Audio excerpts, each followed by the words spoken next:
Good evening. Thank you all very much for being here. It's really a special personal pleasure for me tonight to be able to welcome Ross Lovegrove. I feel lucky to count Ross as a friend, and have really admired his work for a very long time. He's someone who I think if you live in London and you are involved with what is happening in the field of design, it's impossible for you to kind of miss following what Ross is doing, because from the very beginning he's been really involved in innovations in the whole design sphere. And not really, I mean, you see a lot of furniture and objects, but I think what's exciting about Ross's work is that he thinks in a much broader sense. He really thinks in a kind of way in which design is much more integrated with architecture, with the kind of broader field. But also, I think his focus and emphasis on the interrelationship between design and the way in which his products are realized is a key part of his work. It's like being an architect who really thinks in a very integrated fashion about the consequences of their designs, their realizations. It would be the same with planning and landscape architecture. So I think in that sense, it's really wonderful for us to have the opportunity to hear from him. Also, I think that we have been experimenting, especially in the last few years, bringing a few of Ross's colleagues in the field to really speak to us about industrial design more broadly. And this, I think, now connects very well to the establishment of the new Masters in Design Engineering that is happening, and ways in which we want to work together at the intersection of design, engineering, the MDes program, and the various department structures, and how this question of the shortening of time between ideas and implementation should or is becoming a more critical component of the way in which we think. I think this is happening with the work of many of you in the school, where you're beginning to realize things outside of the GSD more and more sooner than waiting until you are actually in practice. And I think there's a lot that we can learn from fashion and from industrial design in terms of the whole time of prototyping. The lecture tonight is also happening under the rubric of the Margaret McCurry lecture series, and also the Rouse Visiting Artist program, because the Rouse is also being interpreted in a much broader way to incorporate designers of all types under the rubric of Rouse. Margaret McCurry is a wonderful supporter of the school. She's a former Loeb Fellow. She lives in Chicago. She's an architect and very much, committed to the arts more broadly. And so we're also happy that Ross's lecture sort of has both of these aspects of the Rouse and also the Margaret McCurry lecture. So I'm really looking forward to Ross's presentation. He has an enormous body of work. I'm sure we're only going to see a tiny, tiny portion of the work, but please join me in welcoming Ross Lovegrove.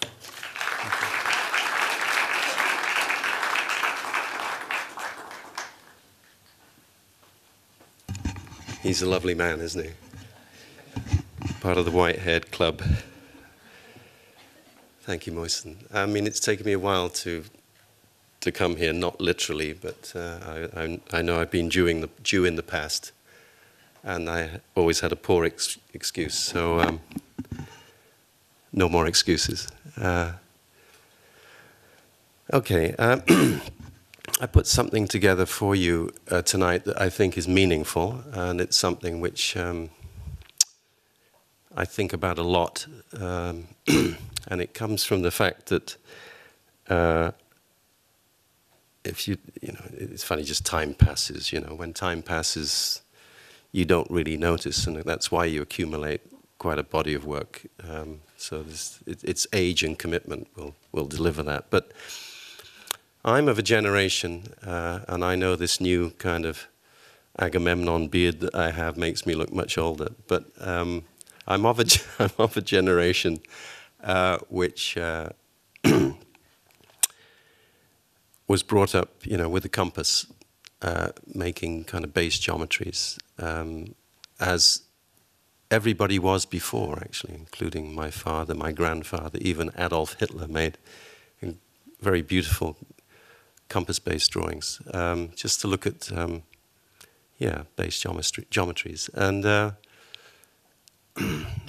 then, you know, you go to school and you buy a wonderful geometry set and you study sort of engineering at school, and you are taught to develop isometric and axonometric drawings, so you understand 3 dimensions. And then on you jolly well go. And in my case, I've gone through all of those, how can I say, those processes. So I've gone from using a compass to using really state-of-the-art computer programs. And the reason is, if you want to do something new, you have to use a new process. So it is a disservice to yourself as a creative, but it's also a disservice to, you know, creative humanity, if you like, not to stay relevant by working with the tools of your time, even though that's quite difficult. And so roughly about 17 years ago now, I got rid of my workshop, which was pretty much hands-on. I gave a lot of those tools to Jasper Morrison, as a matter of fact. He still owes me. I think he thinks that was sabotage, because they were pretty primitive.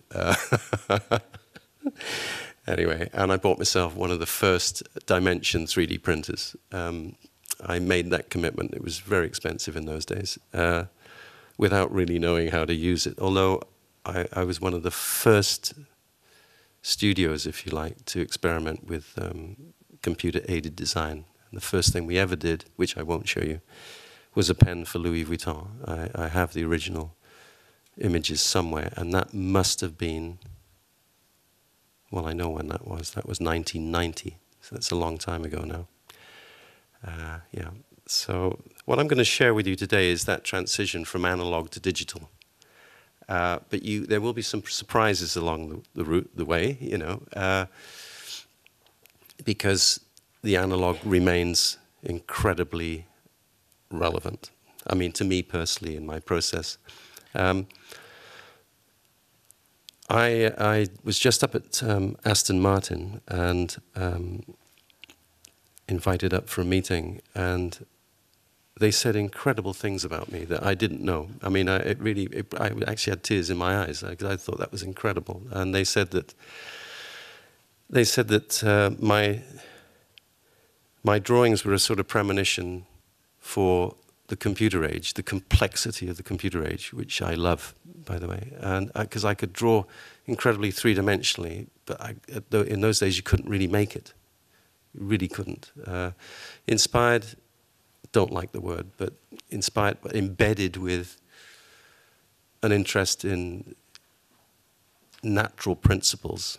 That doesn't really mean nature, it means natural principles. And, you know, I had a little bit of time today, and I went up to the Natural History Museum. It's only me, normally, and people that big in these wonderful places, and they have incredible things. And I was looking at bones, and I suddenly realized how scalable bones are.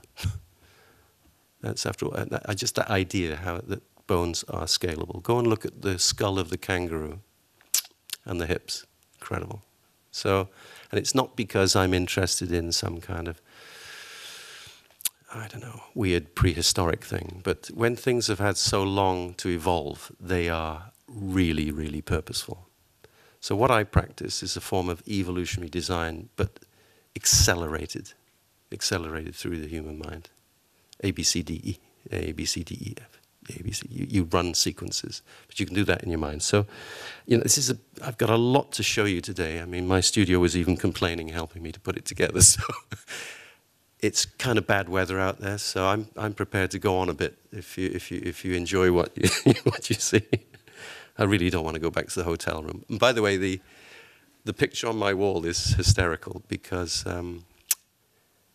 it's a big black and white drawing, actually, like printed onto canvas. And there's a picture of a professor, and it says, and they're all asleep in the audience, and the professors, and it says, Professor Zach always loved his own lectures.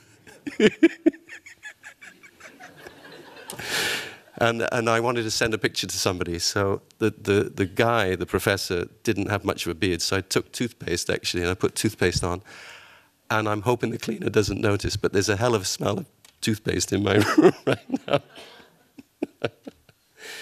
Anyway, okay, let's have a go. Prego.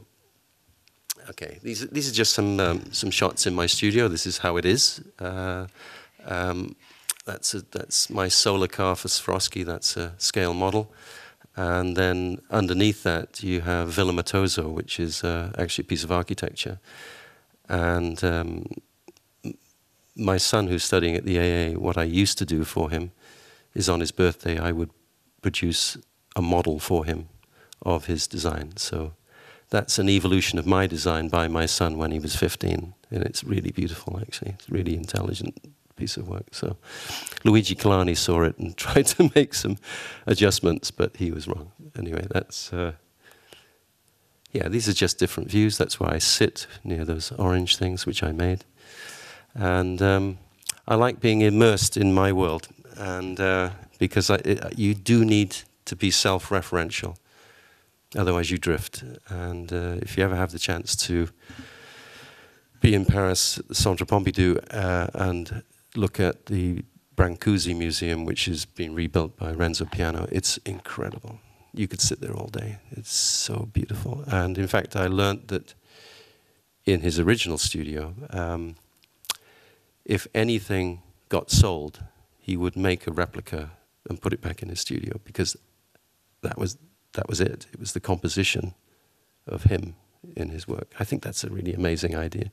So that's why we all have models and so on. If you ever go out to anybody's studio that doesn't have things like that, then they're generally called banana design or tangerine or if or anything that's not particularly human.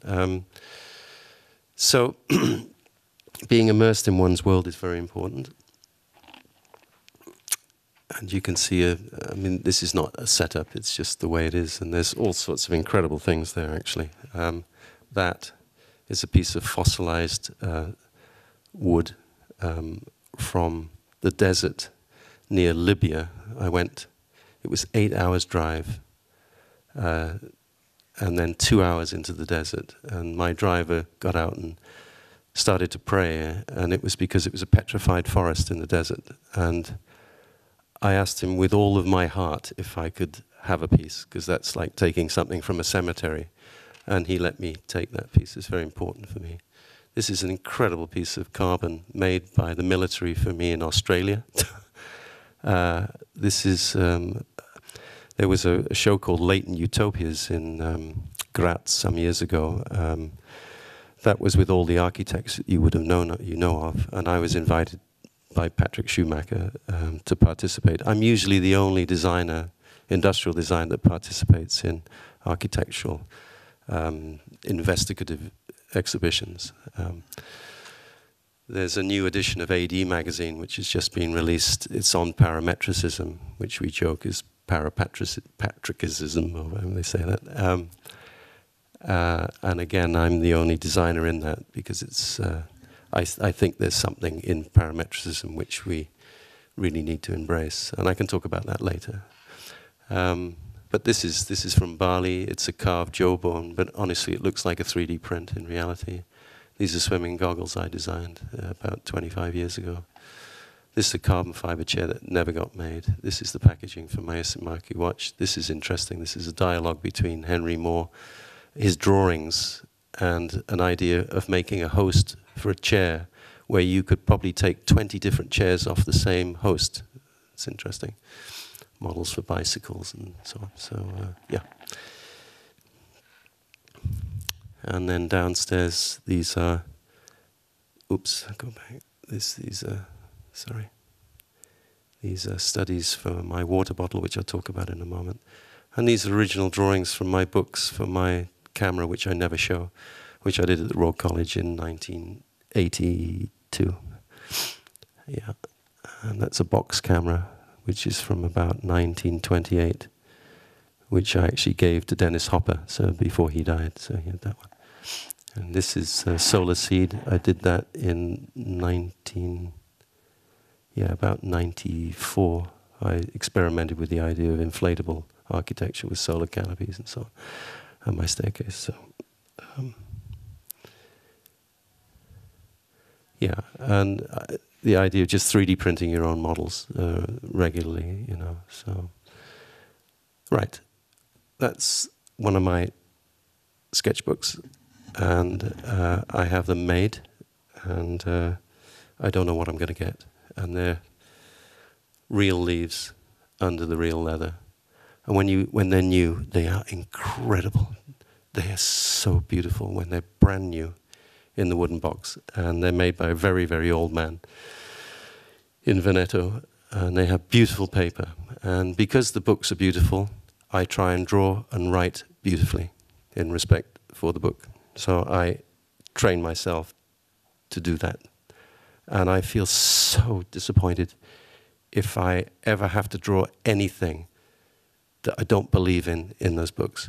So if I'm working on a project and I have to draw a really banal straight line, radius, straight line detail, I have to do it because that's all the paper I've got. I'm on a plane. I could rip that piece of paper out in disgust because I find no investment in it. So that's, I don't tell anybody that, but it's a little bit like Francis Bacon burning paintings that he didn't like in order to reinforce the core residue of a life's work. So in these books, and I'm going a bit blind these days, but I can see if I can read this, because this is interesting. Sorry about that. Actually, it's easier up here. Can you read that?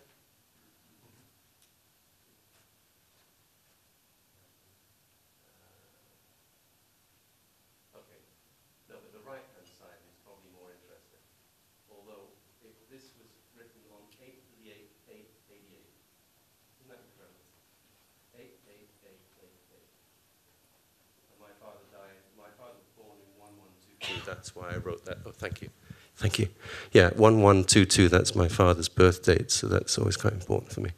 So, but Tony Cragg, whose work I think is incredible, even his previous work, not the commercial work that he's known for now, who looks like he embraced the digital, but didn't.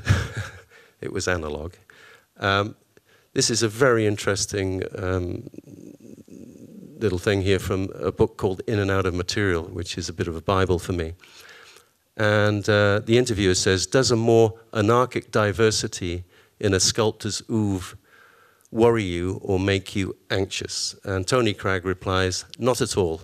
On the contrary, if an oeuvre does not have a certain degree of complexity or is even slightly out of control, I suspect some kind of cold-hearted strategy. Perhaps they should become a designer instead. And I'm not a designer at all. I'm faking it. It's just got a title. I believe what Cragg wrote, because in design is often a cold-hearted strategy to sell, with no real truth to who you really are. I'm different because I fight with every client on every project to find something that's embedded with sculpture, philosophy, art, something more. Sorry. I've got more of these, so I just, by the way, on the, that's okay, I'll use this one instead, thank you. This one's great. By the way, I was asked to do the launch of the IQ in Japan, and the IQ takes 4 people and all your luggage quite adequately. And what I wanted to do was build a huge polystyrene model of the big SUV, anyone, Chrysler, Ford, and put that one inside it, and talk about the fact that in that you can carry as much as you need as in that. And it's talking about the economics of how we build things.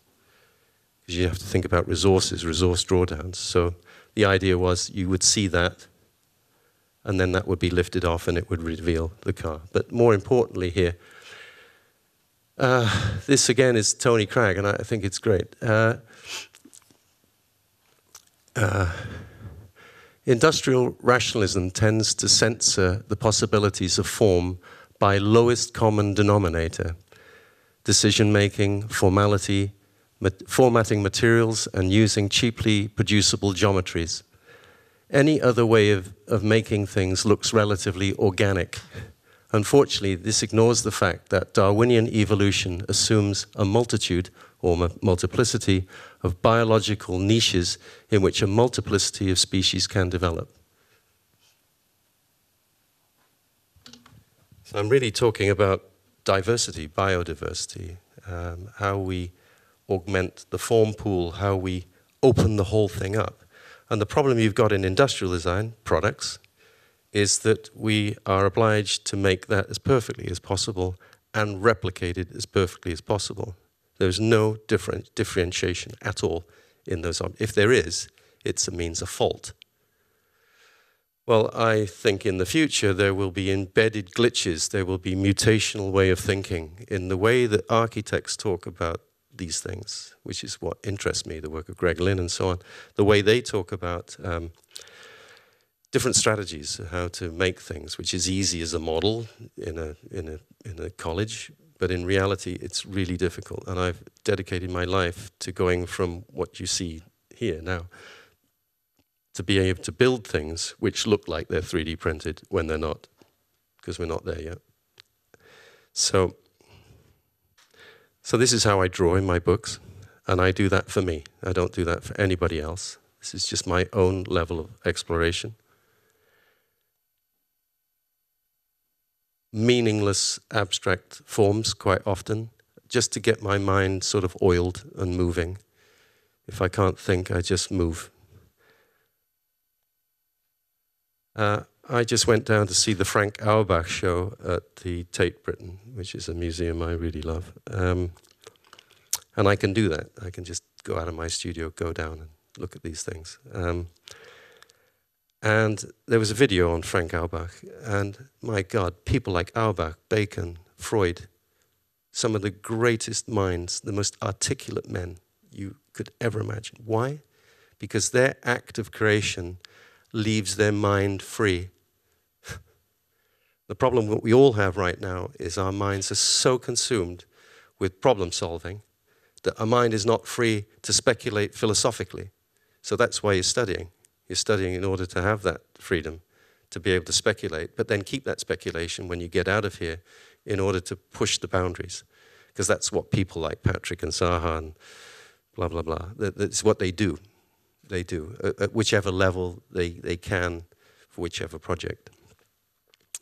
So yeah, and this is interesting because this, I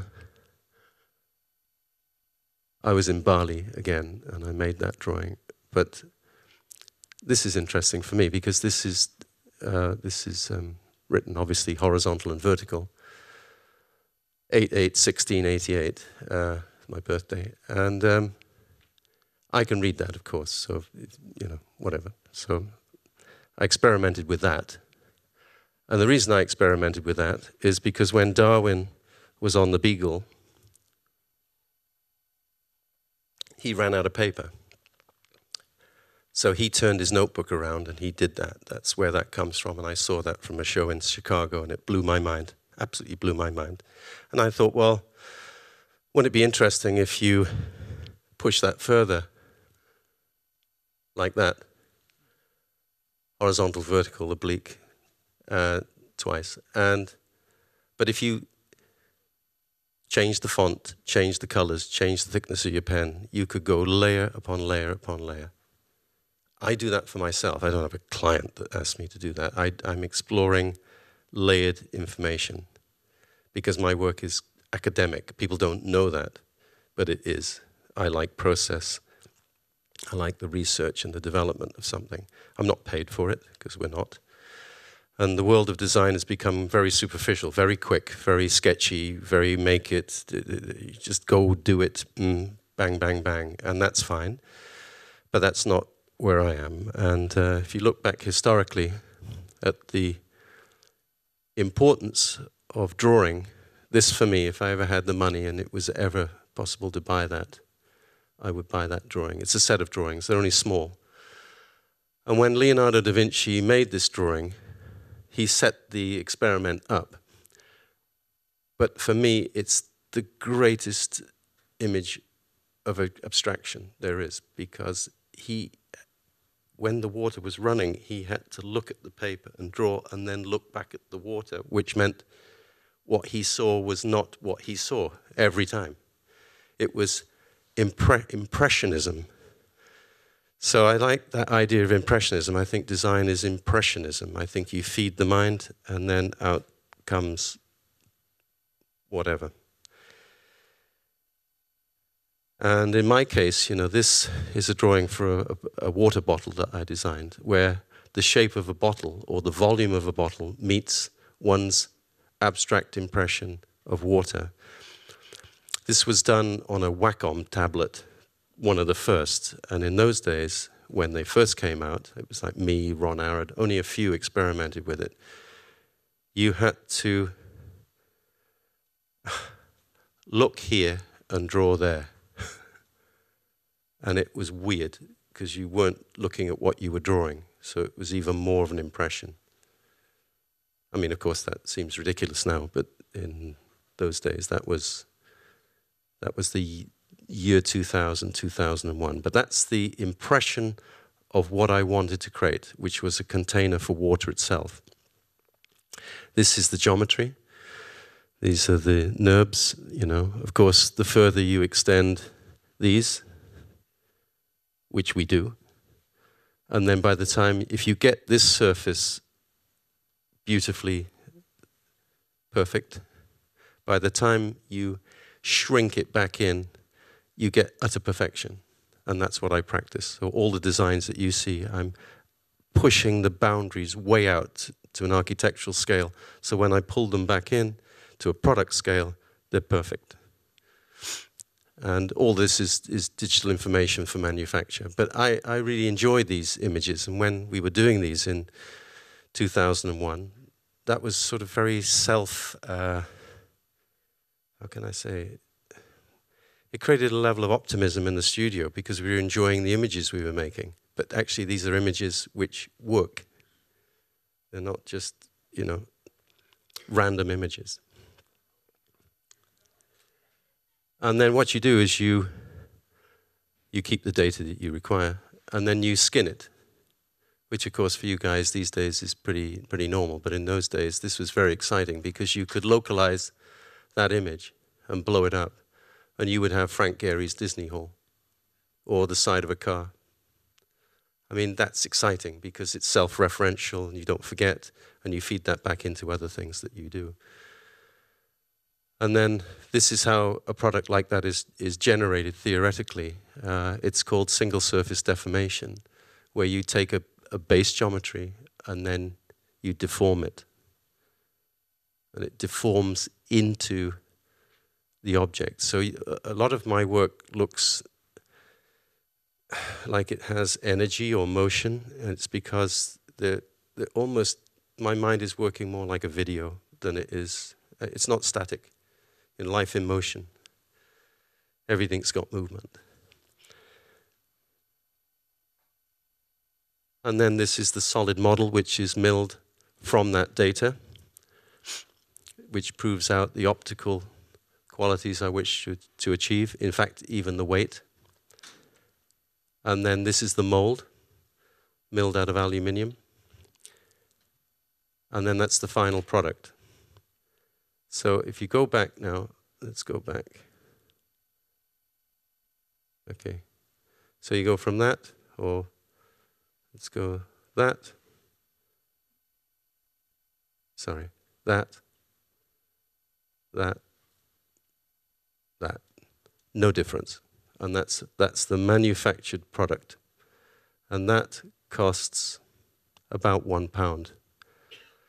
What's interesting for me, again, is that I reached my kind of eureka moment with this design, because I was looking to unify a lot of values that I thought were important. One is using a thinner polymer to reduce material, of course, from an environmental standpoint.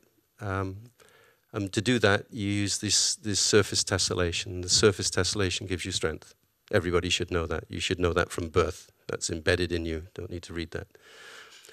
The optical qualities, which I talk about, which is interesting in itself, but more so is the fact that every level, at any angle on that bottle, that surface here that you see, that shape, is always different. So every time you use it, you get that experience of what is a mass-produced object producing a singularity. Yes, of course.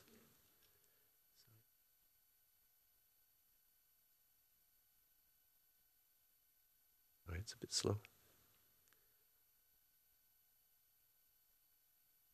Okay.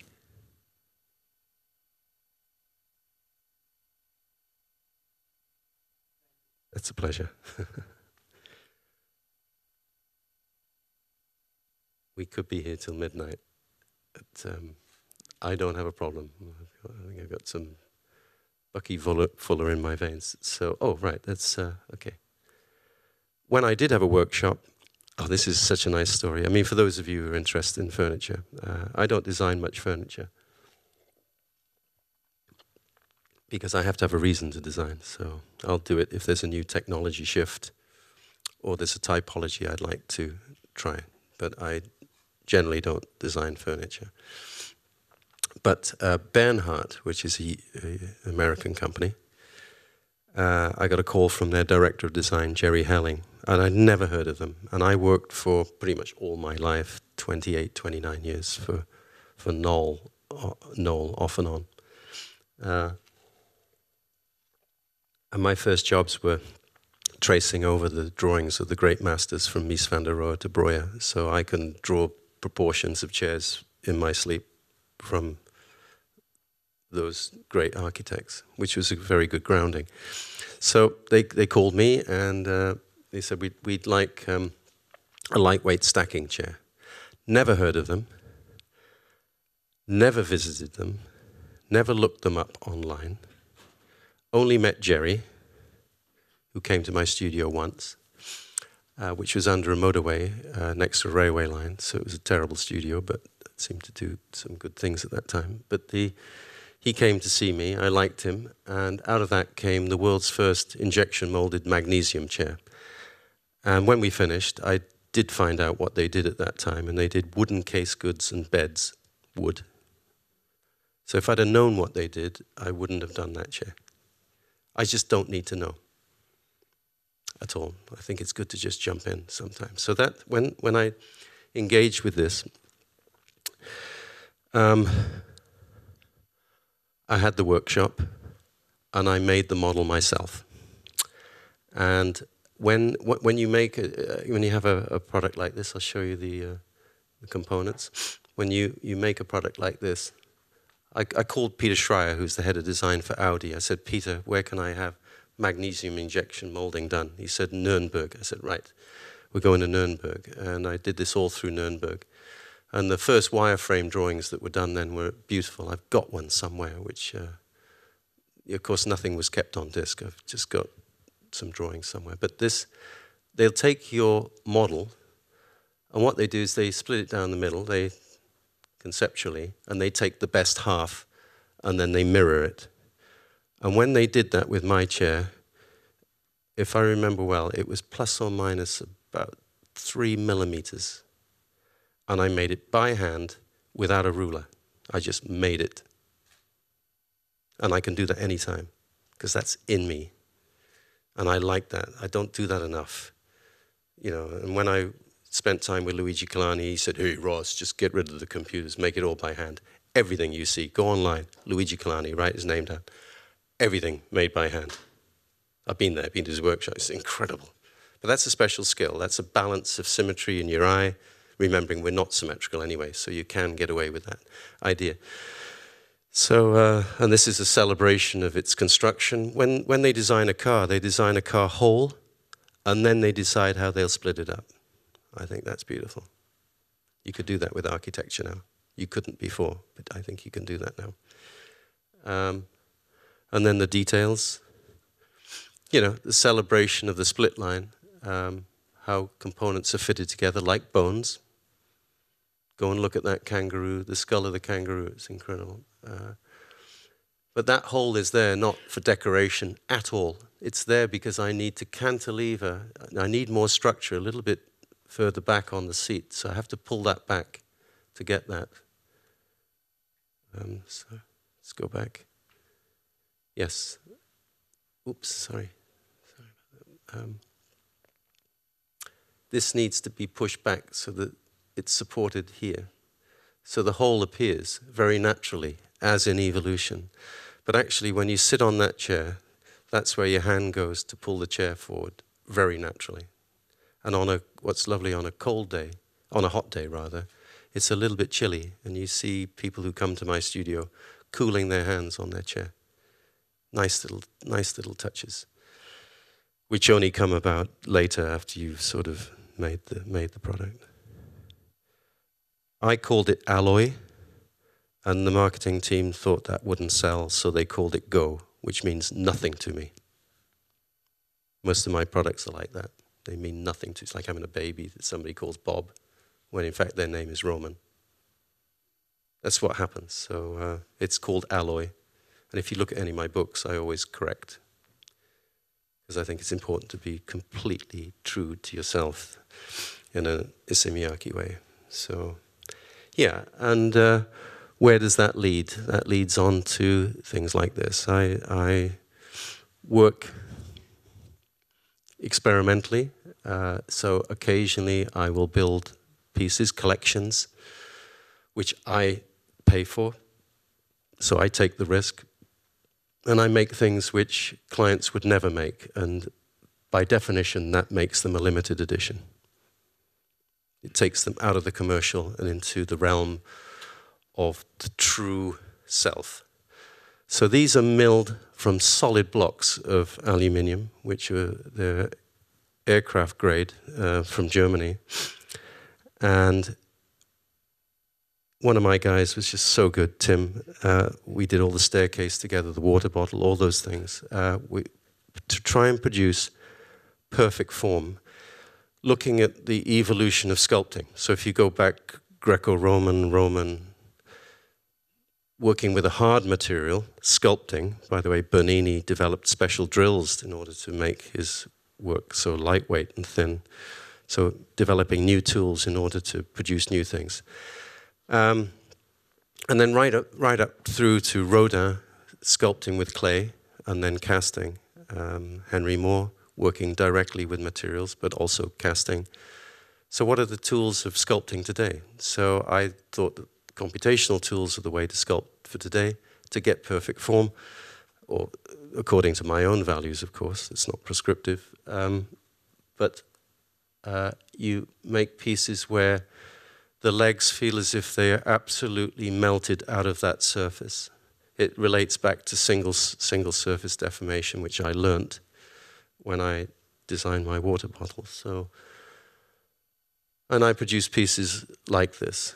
They're incredibly expensive to make, and they're incredibly expensive to buy if you want one. But then that's not the intent. The intent is to explore things which I could never do in my position as a service.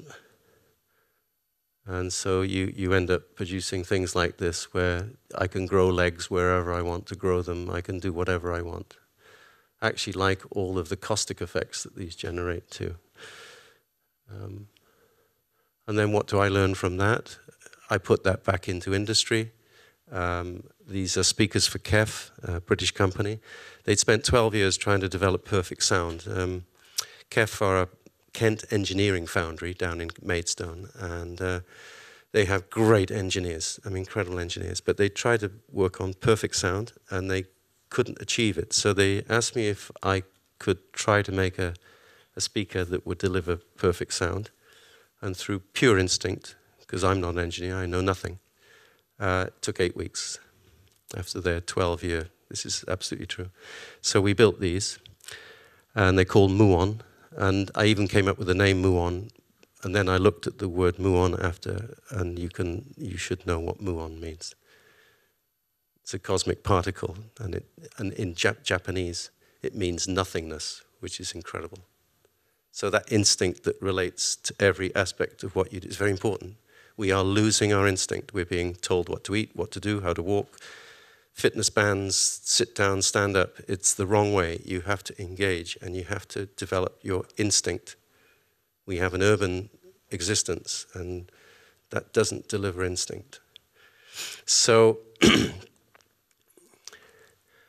these are 2 meters high, and they're made by a superform process of expanding aluminium by a car company. And they have a front and a back. And these are all the acoustic dynamics. This is my studio's work, looking at the sound chamber. And it's very simple, because when sound is emitted, it must not be interrupted in any way. It must not glitch that sound expulsion. And when I was a kid, you'd save your money to buy a hi-fi. That was the first thing you got, the hi-fi. And you'd love the speakers if the, what they call the drive units are moving. Those paper cones moving. Well, if they move, it's doing the worst thing. They should not move. Otherwise, the energy is being used up. So that they have to be completely still, so the sound energy is fully projected. But that's easy to understand, isn't it? That's not difficult. Yeah, so this is the data, the studio data with all the sound chambers and so on. And the speaker cabinets are filled with a special foam carbon, which gives you an incredible sound. They should be 6 meters high to deliver the sound that they give. They are a third of the size because of the foam pellets of carbon inside. And we launched them in Sala Cenacolo at the Museum delle Scienze Tecniche in Milano, where I go and look. I thought it was a forgotten place.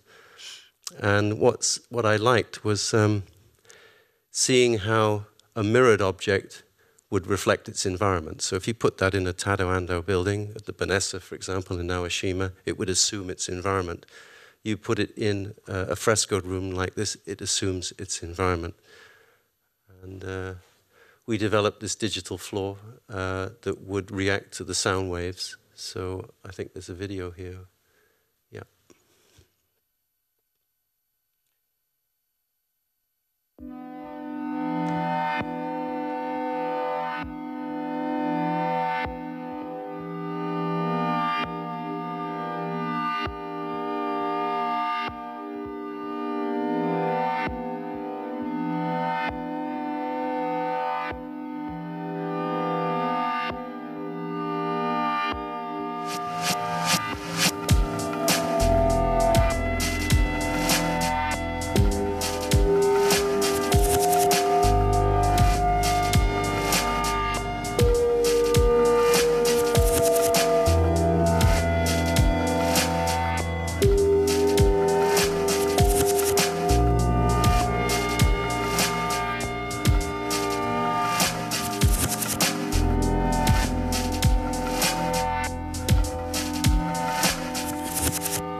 Beautiful place.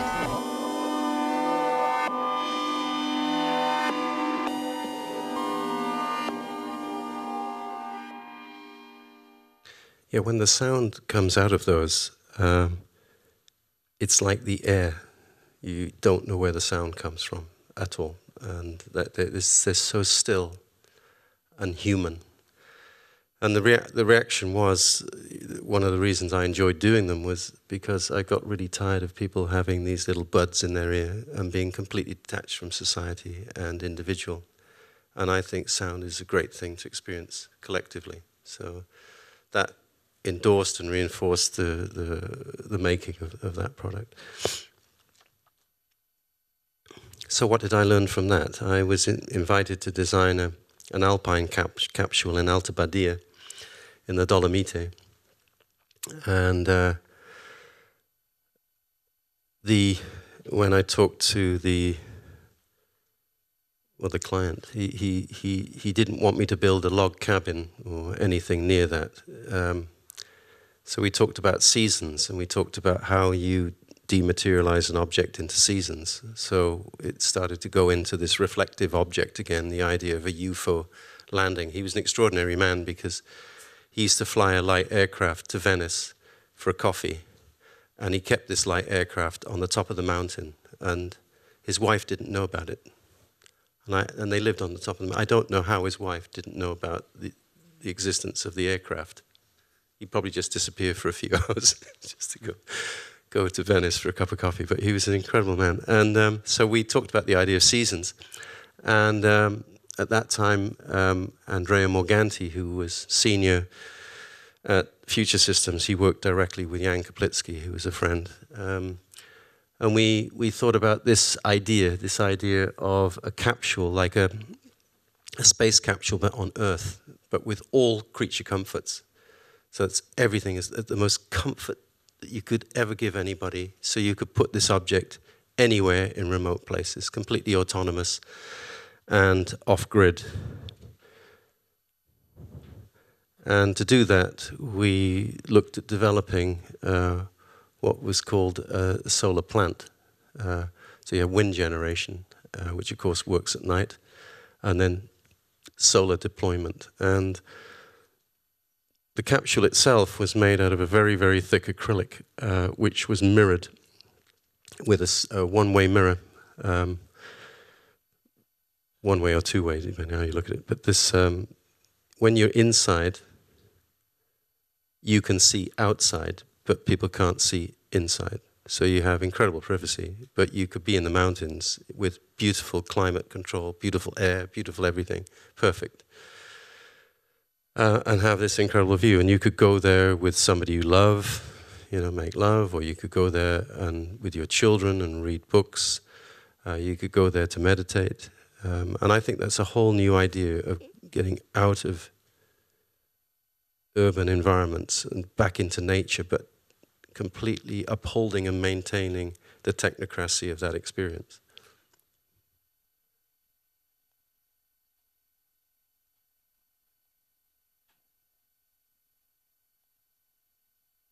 But then you could put it anywhere, for example.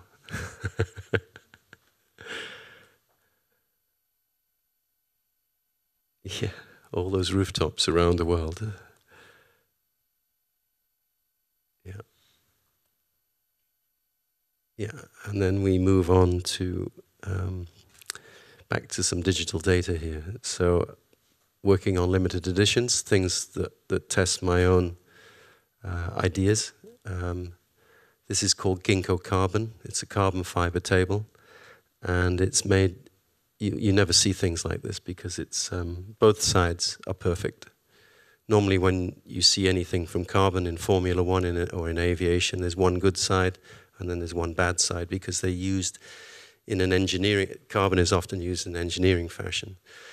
But here, used in an aesthetics fashion, it's something I learned from Greg Lynn. Greg always used to talk about creasing strategies, which is what that is in the middle, and how the creasing, which is a natural phenomena, would translate and create this cantilever into the material and outward to create the trilobal structure. And you can see that the leg itself is also embedded. So I don't think you could probably make an organic table for less. this is a very important object for me. It's just been entered into the permanent collection of the Centre Pompidou, and it's collected as a major sort of statement on new materials and their their employment. And this is how something like this is conceived. It's conceived in more of an animated way, almost like running an evolutionary sequence in nature, in leaf formation, if you like. But when you go in deep, when the camera goes in deep, it really feels like a cityscape to me. So you've got this ambiguity of scale, which I find self-enriching. I get excited when I see something like that, because the scale moves out. But I think it would be great to be able to work with materials at a nano level, where you could maybe even print that object with multiple dimensional materials and densities, so you could actually see almost that polarization into the product, which is a little bit how we are, I suppose.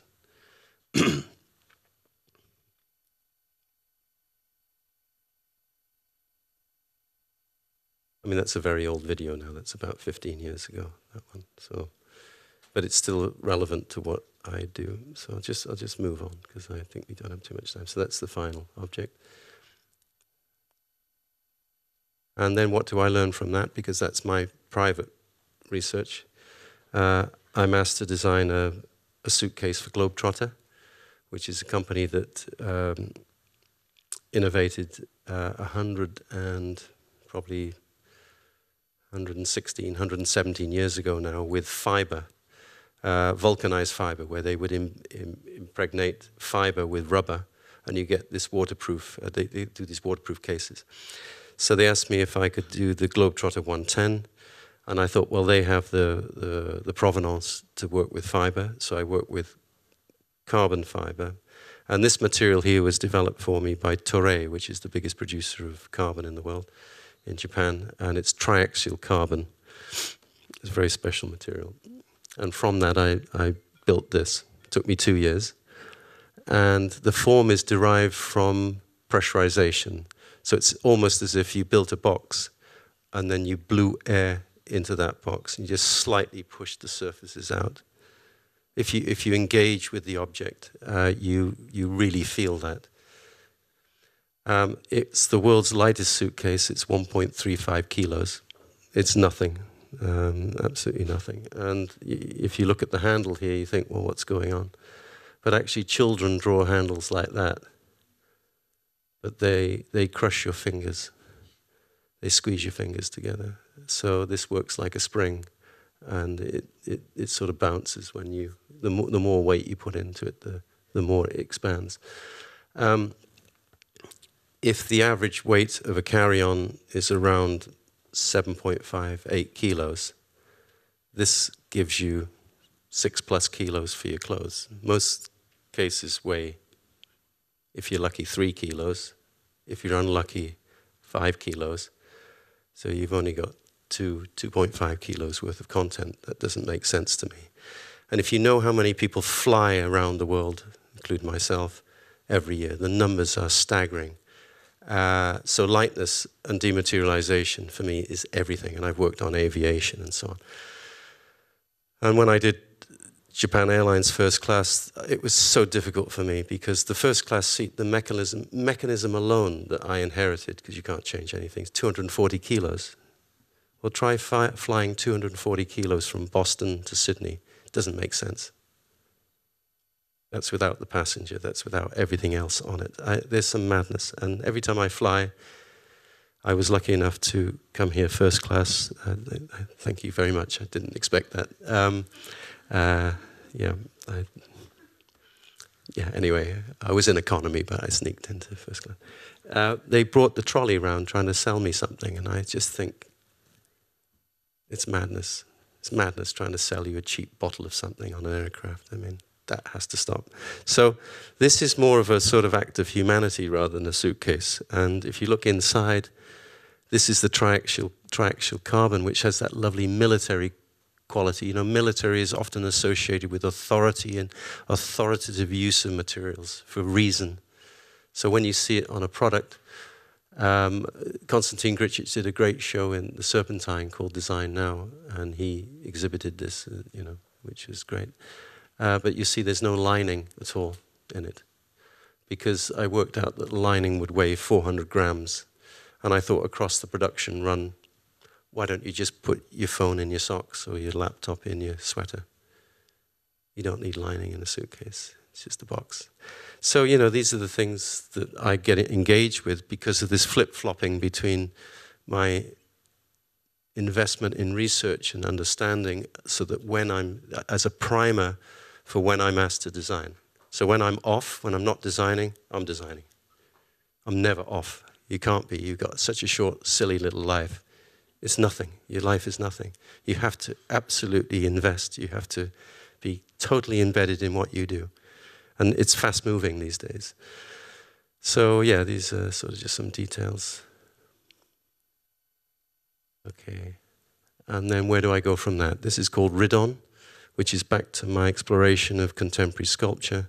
It's a man-machine study, and it's called Ridon because it's an anagram of Rodin. Right? And you can pick that up with one hand. That's a computer image. There's one man alive in France who can make these things.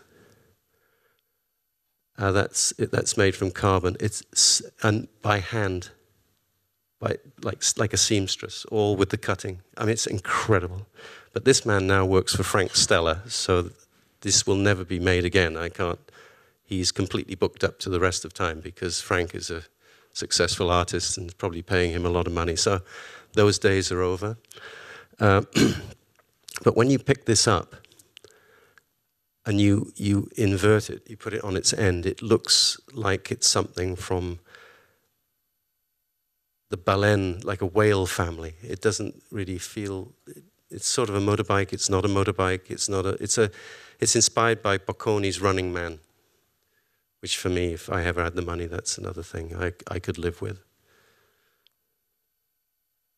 But then I haven't had the chance yet, but my aim, I have a show at the Pompidou in next February, and I would like to be able to make these as a triptych, where I progressively dematerialize the object. So I remove anything step by step that's extraneous. There's a number of steps to get to here from the one that you, from that one to this one. I have to find somebody to build it as well as that first one, but there's three. Like that. And this was a commission. We were talking earlier about private commissions. This was a commission in the Lebanon for a table, a dining space, actually. And as ever, I'm totally ambitious, and I lost so much money doing this, it's untrue, but he was happy. So this is the table. That's the client. And this is, yeah, anyway, this, yes. And this light here, if you turned it upside down, it would fit inside the table. So it's born out of the table. I like that idea. And then there's a little video here. I'll show you.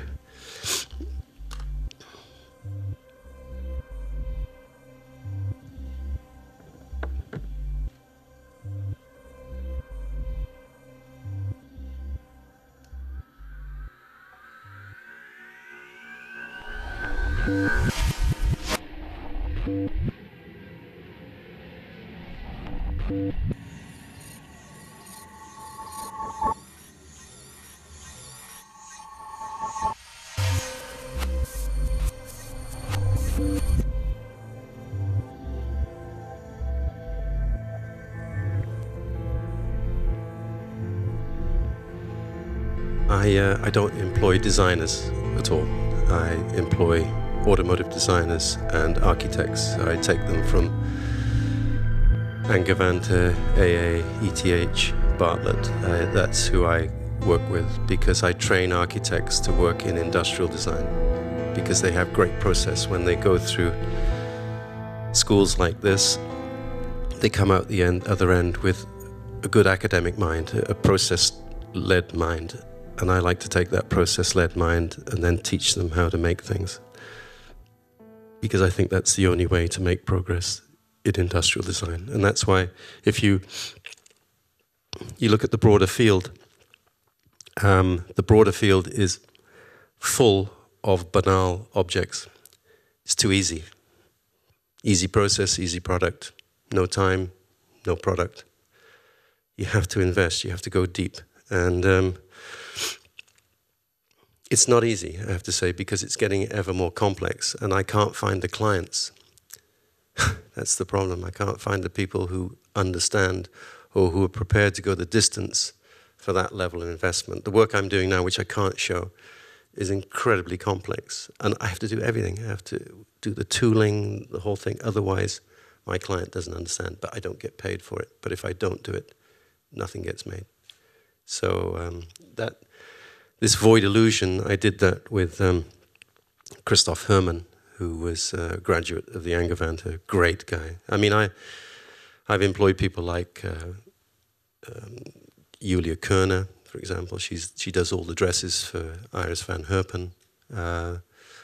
There's about 5 or 6 people who lead the field in 3D printed technologies who've come through my studio.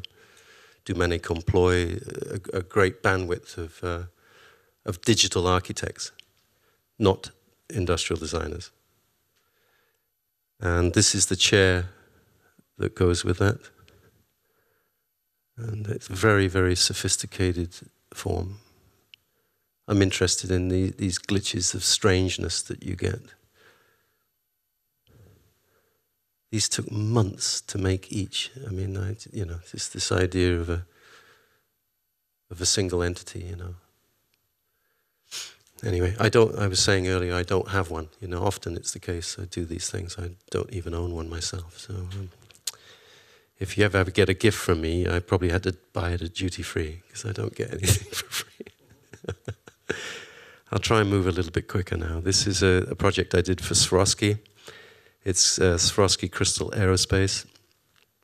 Very unusual project. This is all the data. This is the making of this. It's a solar-powered car. And a hand repoussed base from a milled Uriel form. So it's all digitally generated, but then handmade. So this analog digital flip-flop starts to kick in.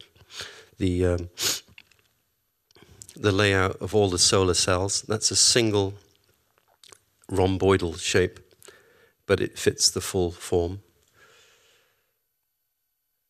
And the laying up of all of the solar tiles. I mean, what a job. I mean, I did this. I had to go all the way to Switzerland to cut the solar panels by hand, because they're wafer thin, and you have to hand set them on a machine with a laser. It's the only place in Europe that can cut them. But the solar panels come from North Wales.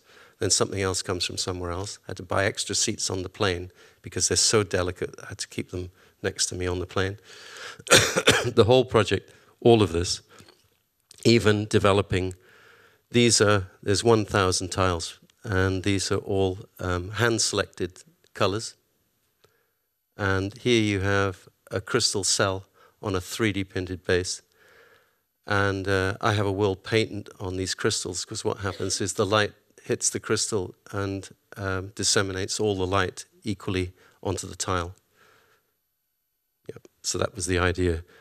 Crystal and polycrystalline photovoltaic panels. So the dialogue between crystal, silicon crystal, and crystal, as in what's a salt-based crystal. And it's like a burial shroud. But to do things like this, you need an artistic, aesthetic eye. It's not design. You're looking for something beyond that.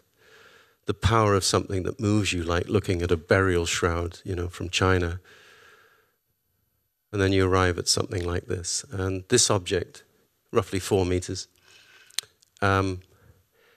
it's the bridge product, bridge object between worlds, because it's been shown here at the History of the Automobile in Torino as the key exhibit. It's been shown at Art Basel Miami, it's been shown at the Design Salone in Milan, and it's been shown at the Freiburg Solar Fair. So it transcends boundaries between technology, art, and design and automotive.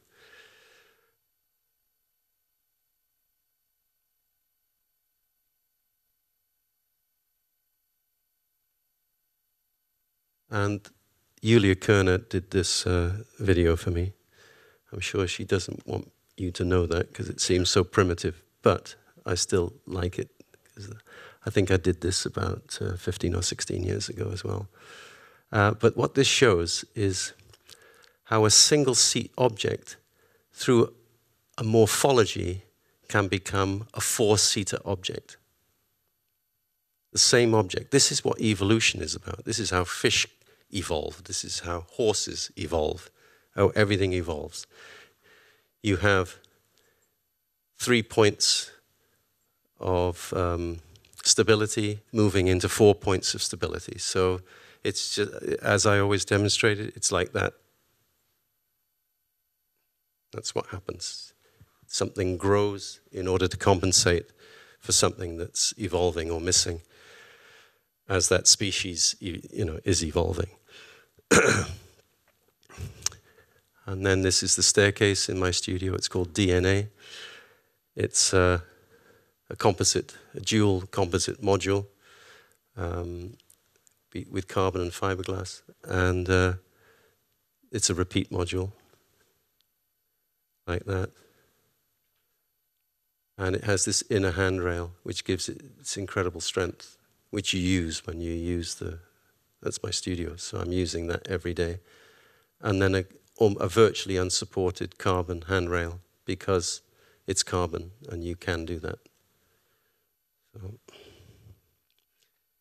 it's a little pet subject of mine.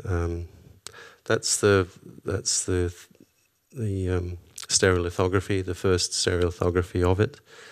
And I linked that to this, which is a staircase that I did for David Chipperfield for his project for Novartis in Switzerland. And you can see it's sort of grown like a ginger root. And the way it's constructed, it's all in Kevlar, which is an incredible material. So it's a natural color material. I very rarely artificially pigment anything I do. I like natural materials. Even Isamu Noguchi used to look at plastics and say they look he couldn't lick them because they were too toxic for him.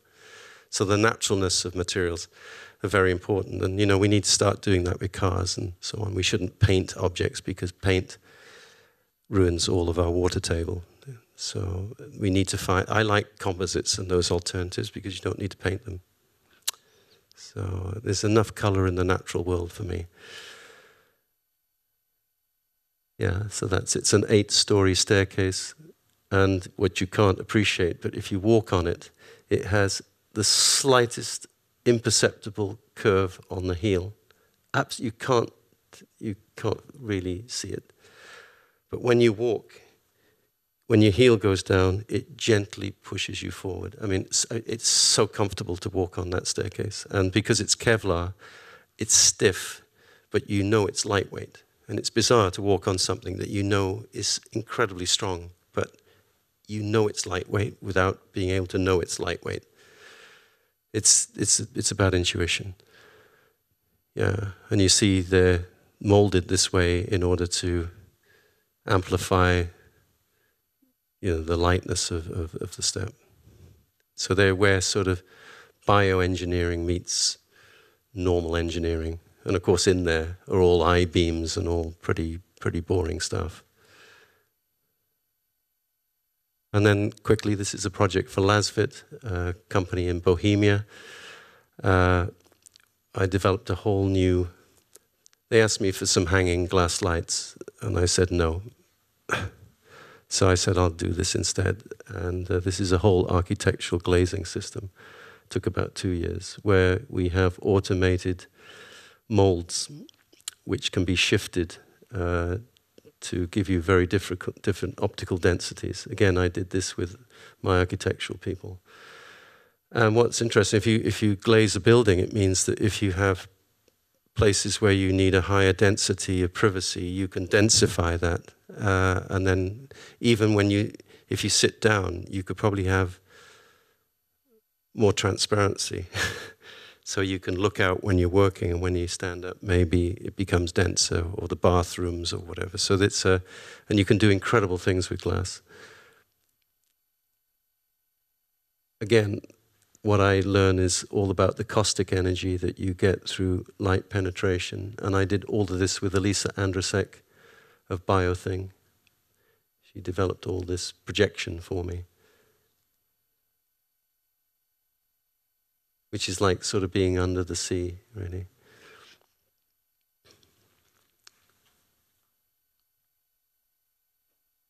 It's a sort of,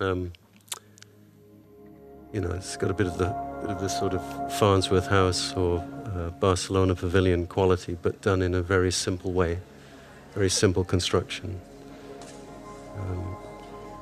With this tension barrosol roof with that projection. We've developed double skin versions. There are versions with solar skinning on them. There are versions where we've filled it with glass pellets. We've got, and some of them are gas filled so that they have complete thermal insulation as an architectonic product.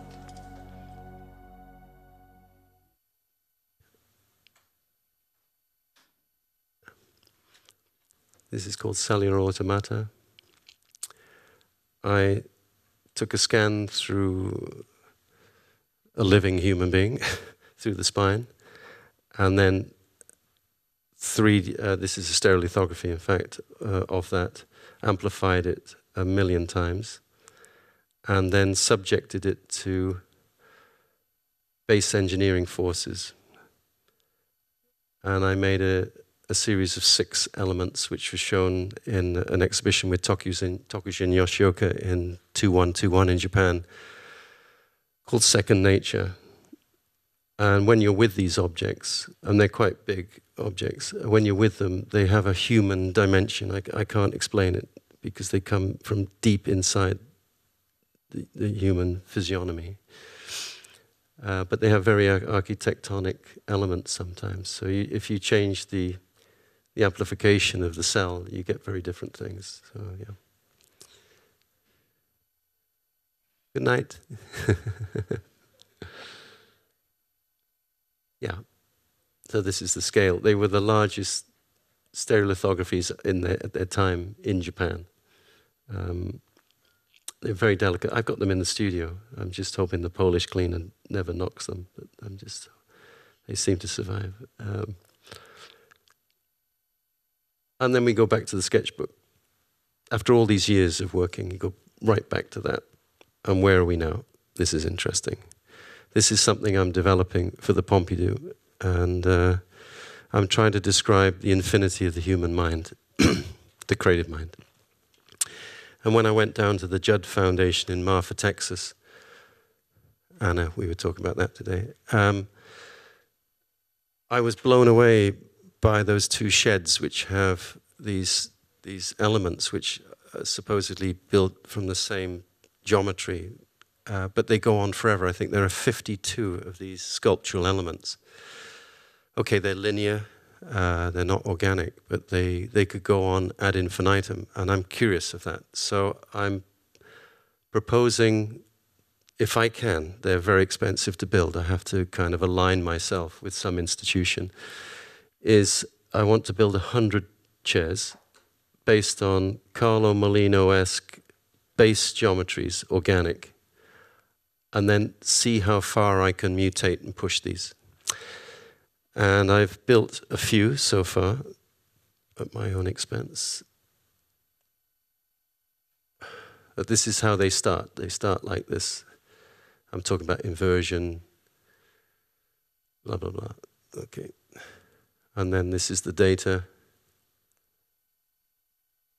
That's the rendering. And that's the real thing. And they're incredible when you're with these, because we call them coralizations. So the program, when they pass through the program eliminates any material that it decides, and I don't interfere, even if some of the results are ridiculous. Legs that are so thin they could break, I mean, kind of weird. They're all asymmetric, but they reduce, they're like really taking what Carlo Molino did and passing it through the modern age of what we know now through the digital realm. And they're printed in alumide, which is part aluminium, part resin. So they're strong. And they have to be assembled because they can't print those much bigger than that. But what you have is you've got a single spine going up. You don't need more than that. And then a tri-pedal base.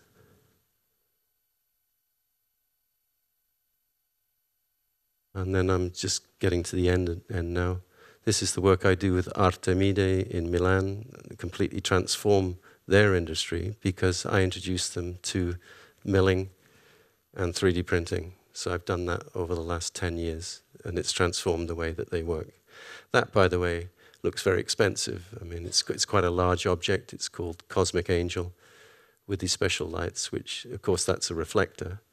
But that's made just the same way as the piece of plastic in your box of chocolates. It's super thin, because you'd never touch it. So it's super thin, so like a millimeter thick. You could do this with it. And then it's coated. So it's super cheap to make, but the perceived value of it is incredible. And that's what design is meant to do. It's meant to seduce by drawing you in, your emotions in, to your value system, and that's where the profit lies. Not that I want to talk that way, but that's often the way it is. So yeah, these are meetings in the workshop. I mean, when you're a designer and you fly in and you go to the factory and you see a thing like that, because it just looks like the computer rendering, you're blown away. I mean, and I only have a small studio. I have at the moment 5 active assistants. And what I'm showing you tonight is probably 2% of anything I've ever done. The solar car, by the way, 12 weeks, just me and 1 assistant. And it wasn't my main job. It was an extra. So I'm telling you, as students, you've got to work.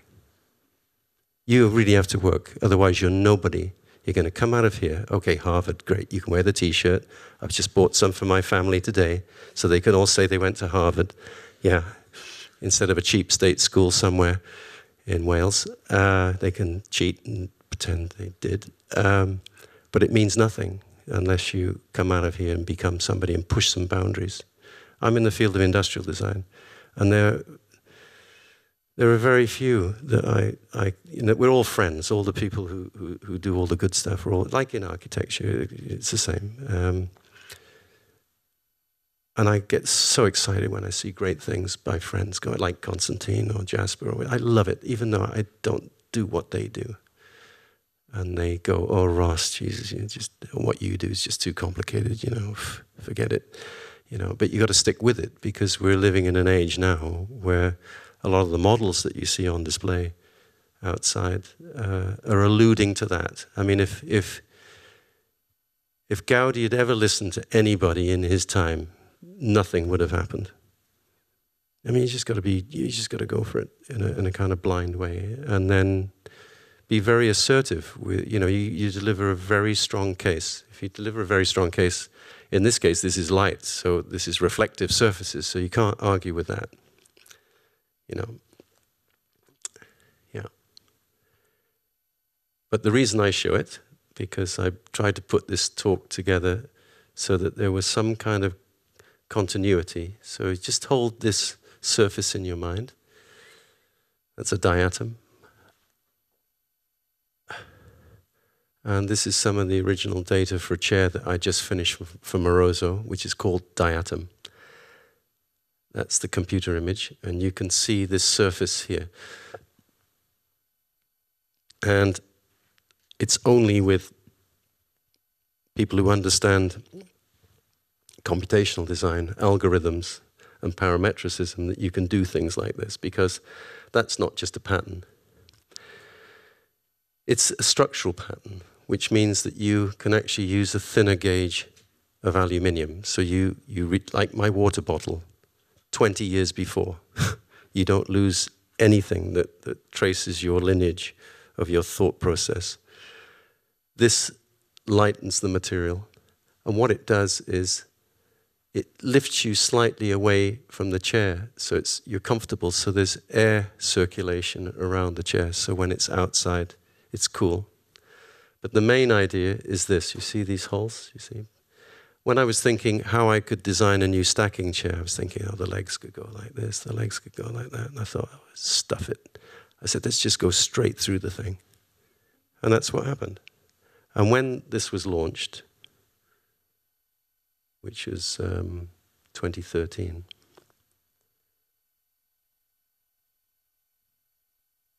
When that was launched, I got 4 messages on my phone from the greats: Alberto Maida, Constantine, Jasper, Naoto, saying amazing things about that chair. That was enough for me.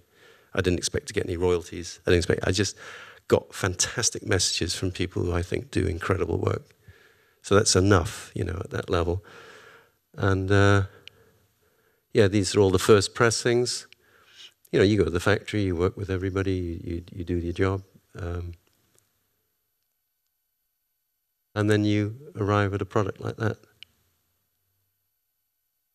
I mean, it's a real breakthrough. And I've never won a Compasso d'Oro.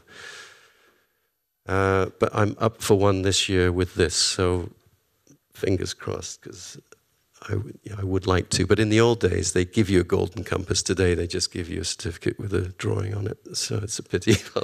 I'll have to fake it. I'll have to make one myself. So, super light, super strong. Yeah. I work with ecology a lot.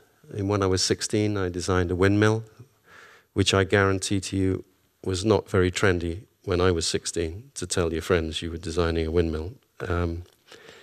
But we have to encourage design students all over the world to embrace environmental concerns as part of their social and social economic endeavor. It's a mandate. It should be embedded in everything you do. Just because something uses less material or looks a little bit strange does not mean to say it's less in value than something else that's shouting at you. So that it might develop a whole new aesthetic. It can develop a whole new economy, which has, relates to our collective consciousness. So I talked Artemida into doing this. It's called Solar Tree. This is in Milan. Yeah. And there's a wonderful compatibility between LED technology, LEDs, bless you, and solar. Very, very efficient relationship. So this is developed here. And it's an off-grid product, which means you don't need any planning permission. You can just put that where you want.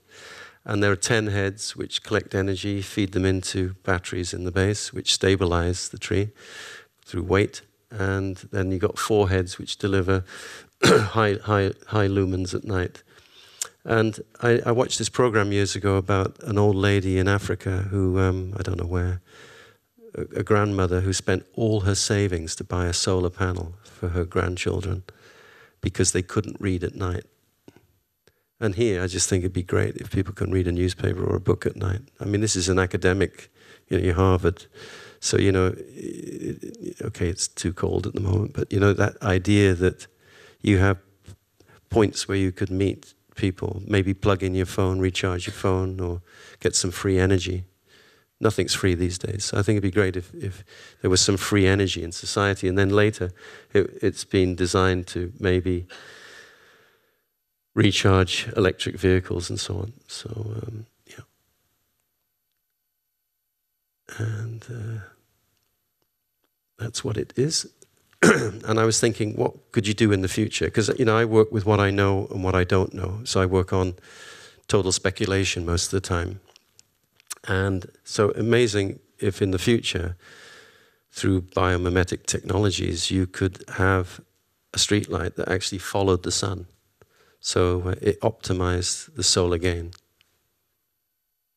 as nature does. I don't know how to do that, but I'd love to work with, I don't know, biologists and material scientists and develop these instinctive, sort of reactive new species of products, intelligent products that are sort of self-fulfilling.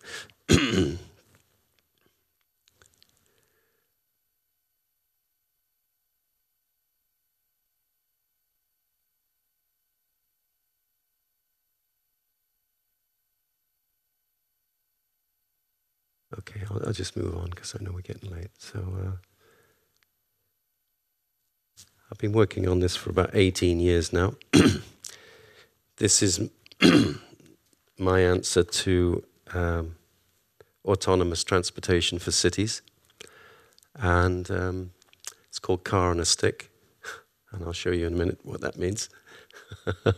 But when you work with rotational form, everything gets simpler. And I think it would be incredible if you could put your kids in a bubble in the morning, send them to school. There's all projections inside on the screens, on the windows. So it's educational, and it gives them beautiful air, perfect air, and it's super secure.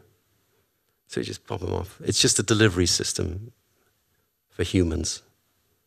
So the idea of a driverless car, which is sort of ubiquitous right now, it never was.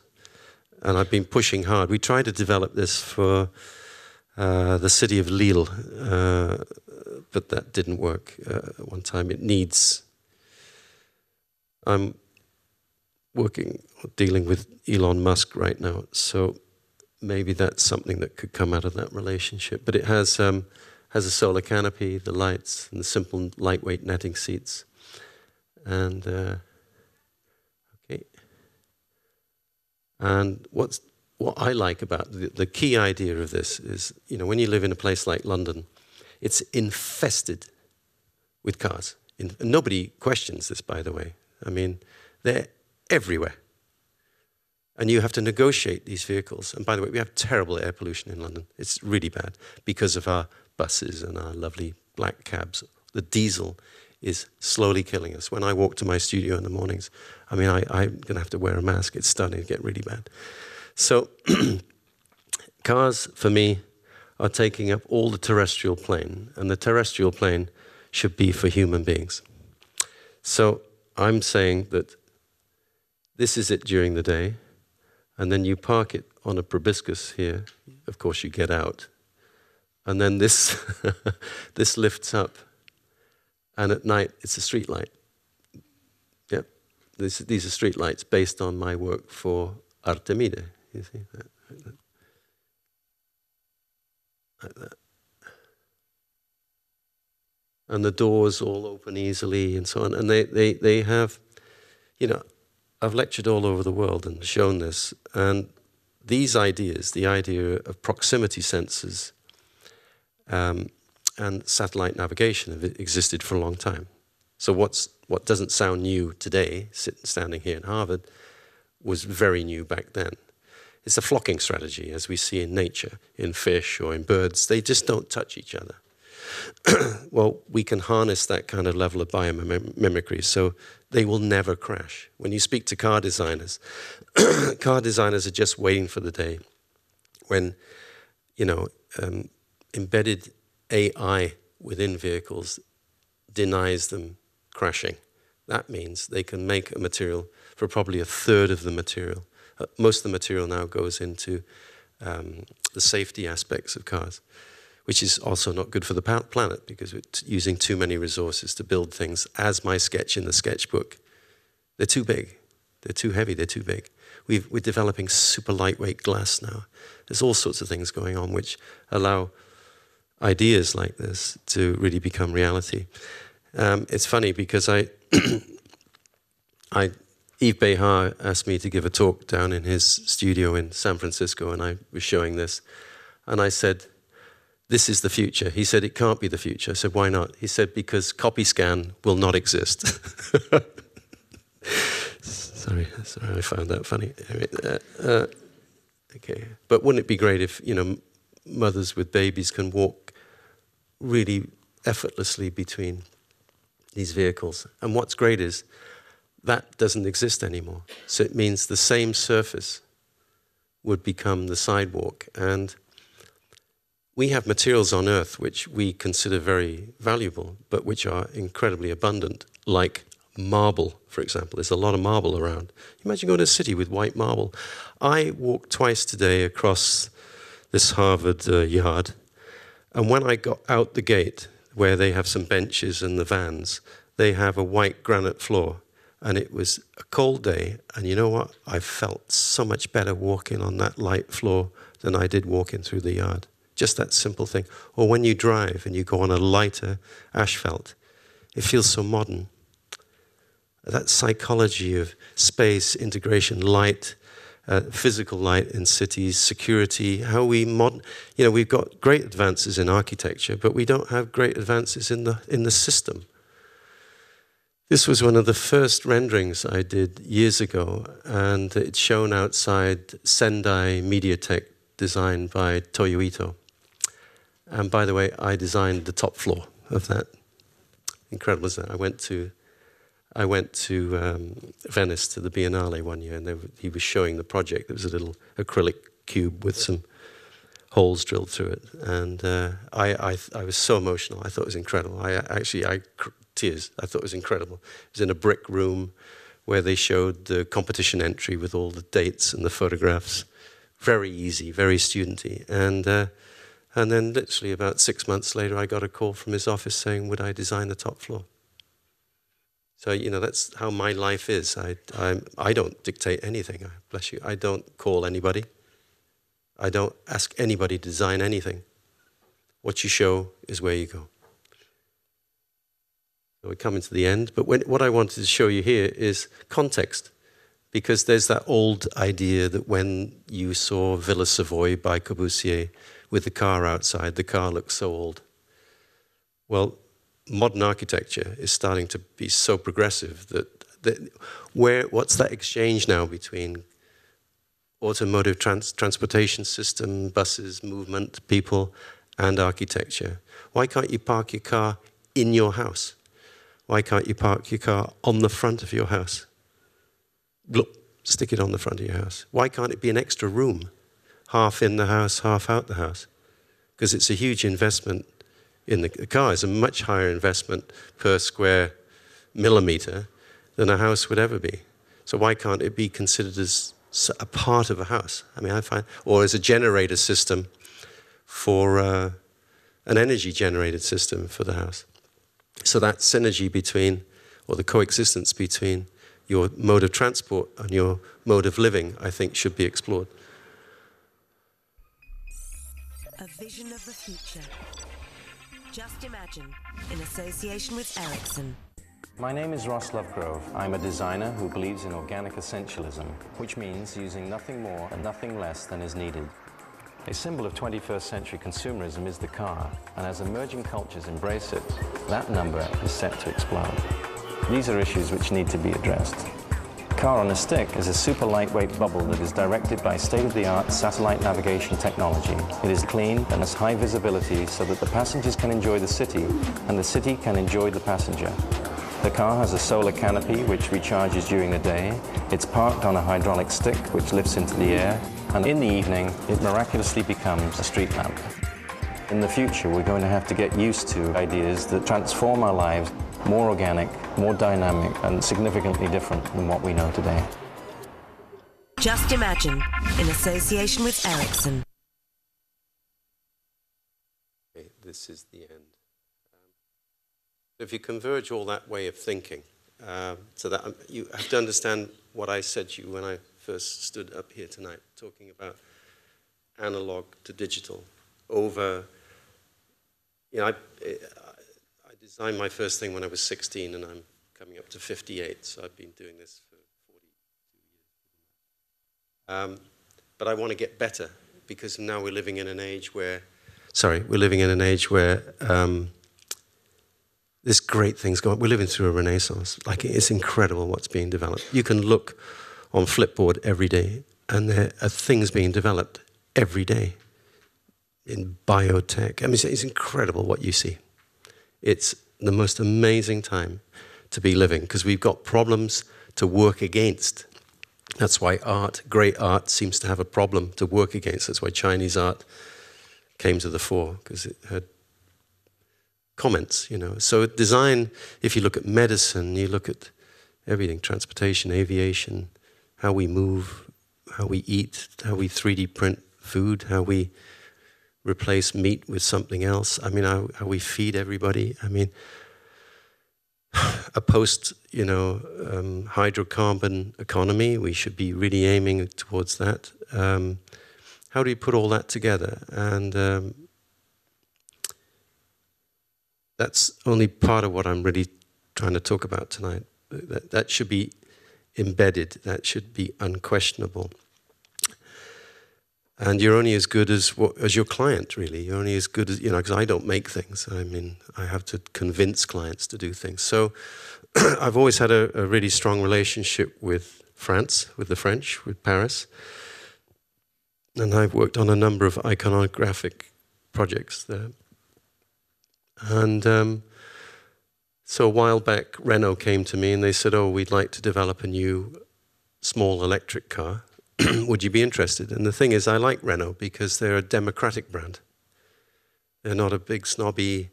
It's quite easy, actually, I think, to develop a Lamborghini or a Ferrari because it's just form. But if you got to work with a democratic brand for people, and I don't like popular culture at all. I really don't.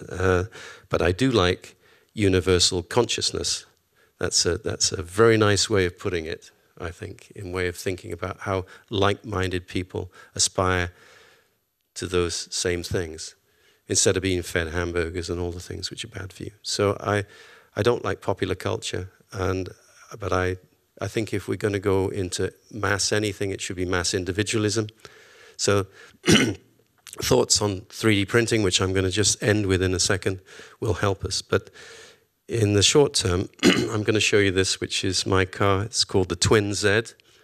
And it's, as I say, it's for Renault. And it's a very small car. And the brief I received over the phone was, it has to be blue. That was it. That was my brief. But I do know the director of design, so that kind of helped. But my objective was to make it pilot-centric. So everything comes from the driver. And to do away with any instrumentation, any noticeable instrumentation. So in fact, you'll see here, these also let ventilation through, sound. The foot pedals are actually elasticated within the floor. There is no difference between the floor pan and the walls. Even the steering wheel grows out of the internal form.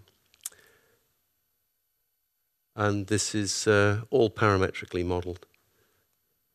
Huge amount of work. And then this is the building of the prototype. This is milled out of acetal, which is a beautiful material.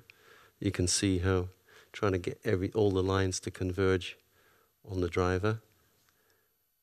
And this is how it's developed in Paris. And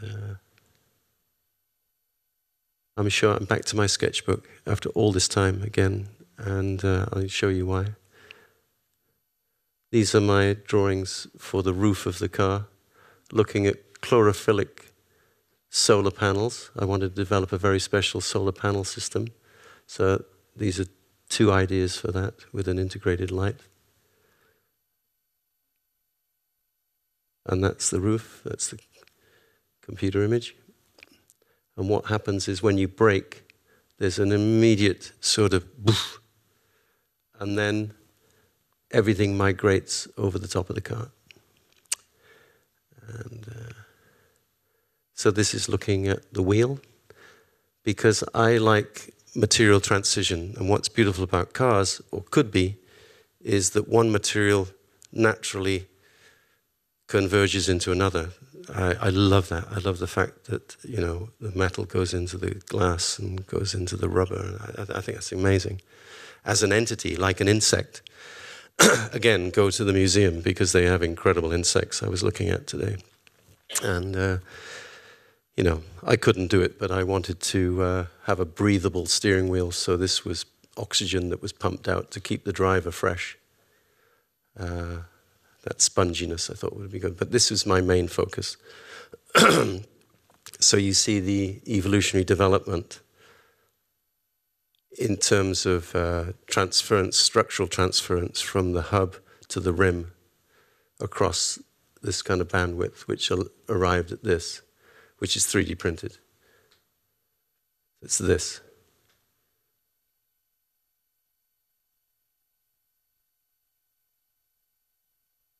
And that's the final thing. And made, working, all works.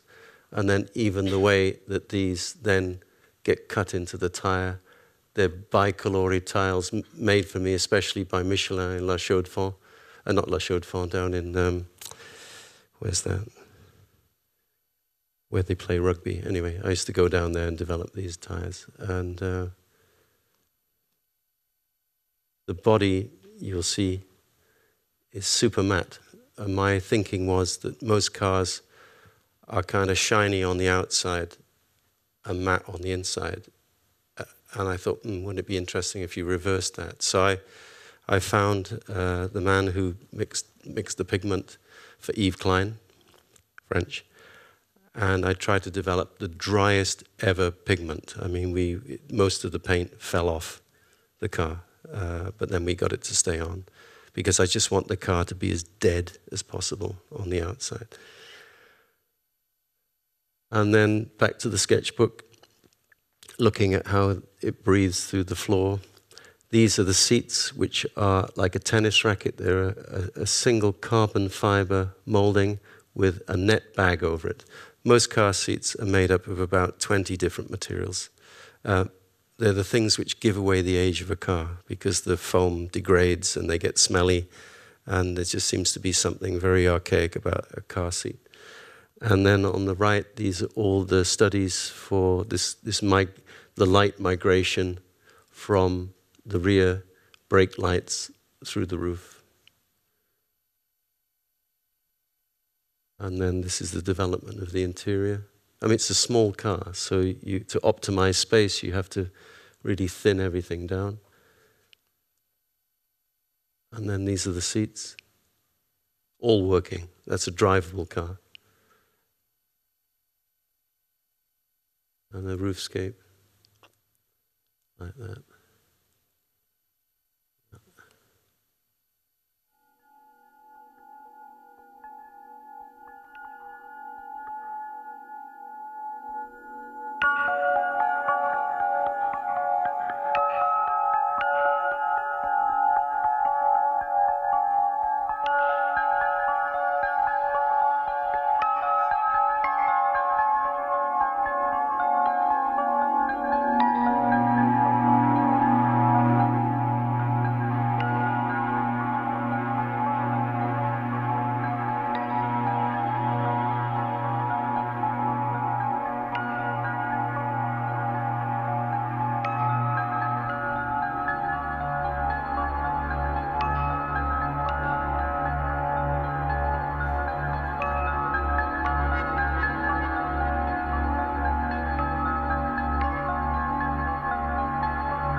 The only point of decadence was that the entry button is gold-plated, because I can afford to do that, because I sort of reduced the costs in every case.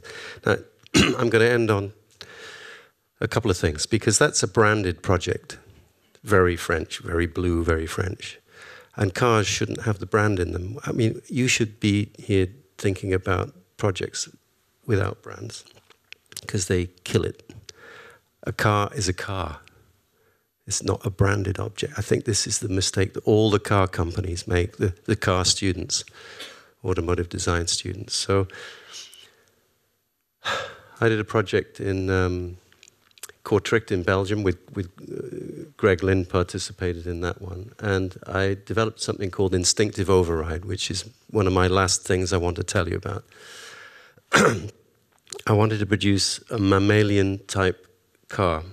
I wanted to produce a perfect aerodynamic form and to display it that way as conceptual art. And so what happened was I ran a study in my studio into aerodynamics, and I worked with the people in Torino that do all the studies for the space shuttle. They ran a study. And we compared the studies, and I was about 2% difference of my thinking than theirs. So I went for mine, because I can. And I call it instinctive override, where you override all the science. You come in, you say, just doesn't feel right. And it's like when Steve Jobs was producing the next magnesium box for his computers called Next. He had to adjust the geometry because your eye sees a cube differently. So to see it perfectly as a cube, you have to adjust the geometry, not to produce a perfect cube. So I'm interested in that. And so this was the project. And again, I worked with Elisa at BioThing to develop these flow studies in order to sort of describe how the movement of the object through the air would be. Could you turn the sound up for me, please? At the 20th century, when, for example, Buckminster Fuller, the great architect visionary, he invented the Dymaxion car. What really inspired me in this bridge between design and art and design, is the fact that his great friend Isamo Noguchi, the Japanese sculptor, made the plaster maquettes. That's why that shape is so beautifully succinct. It's been passed through the heart and mind of a great sculptor. That liaison between the instinct that I talk about in the hands of Noguchi, and then the pioneering scientific belief of a visionary like Buckminster Fuller, that arrived at this incredible car, which was a total breakthrough in its time.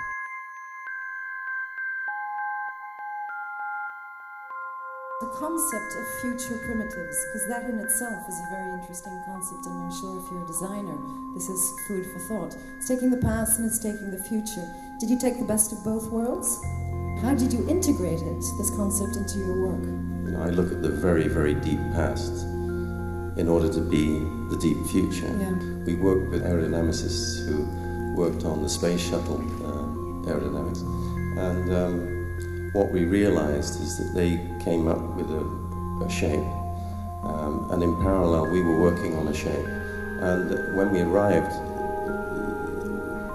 it seemed that their shape was perhaps more progressive, perhaps had a lower drag coefficient. But there's that lovely moment as a creator when you say, I think you're wrong, I think the science is wrong, my instinct is telling me it's wrong. And I came up with a paradigm shift in my work, which is called instinctive override, where you say it's wrong and we're doing it like this. And as a designer, as I get older, I'm determined to actually preserve my instinct. That's beyond design. It's putting design at a higher level of intellectual debate. There's a conceptual side to designers which we don't get enough of a platform to express ourselves.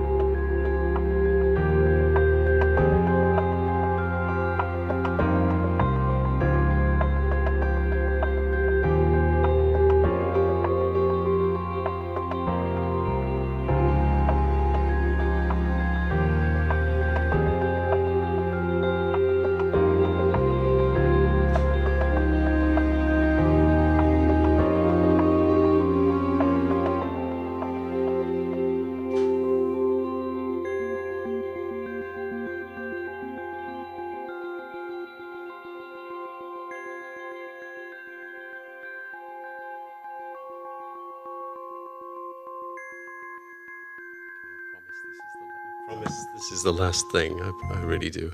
Okay. Back to the sketchbook. United Nude, the shoe company, made a project last year with myself, Ben van Berkel, Fernando Romero, Michael Young, and Zaha, and so we produced these. These are sketches for a 3D printed shoe.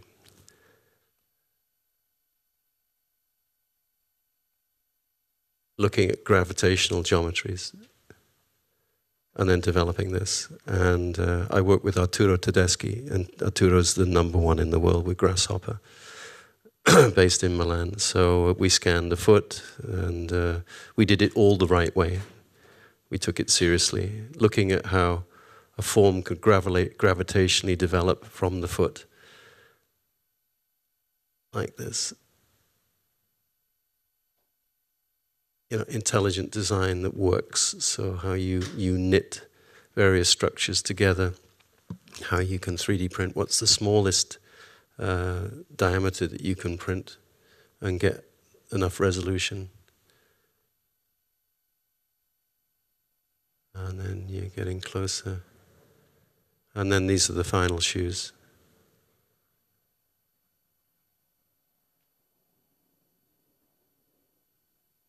Thank you very much.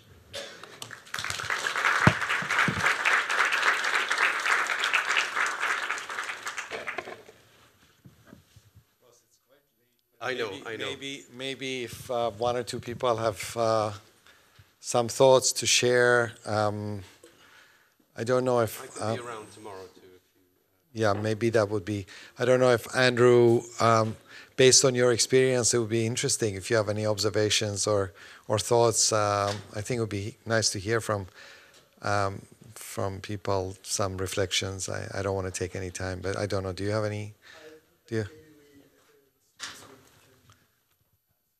Maybe you can start, and then we'll see if there's a student who can still be here with us, and then we can go.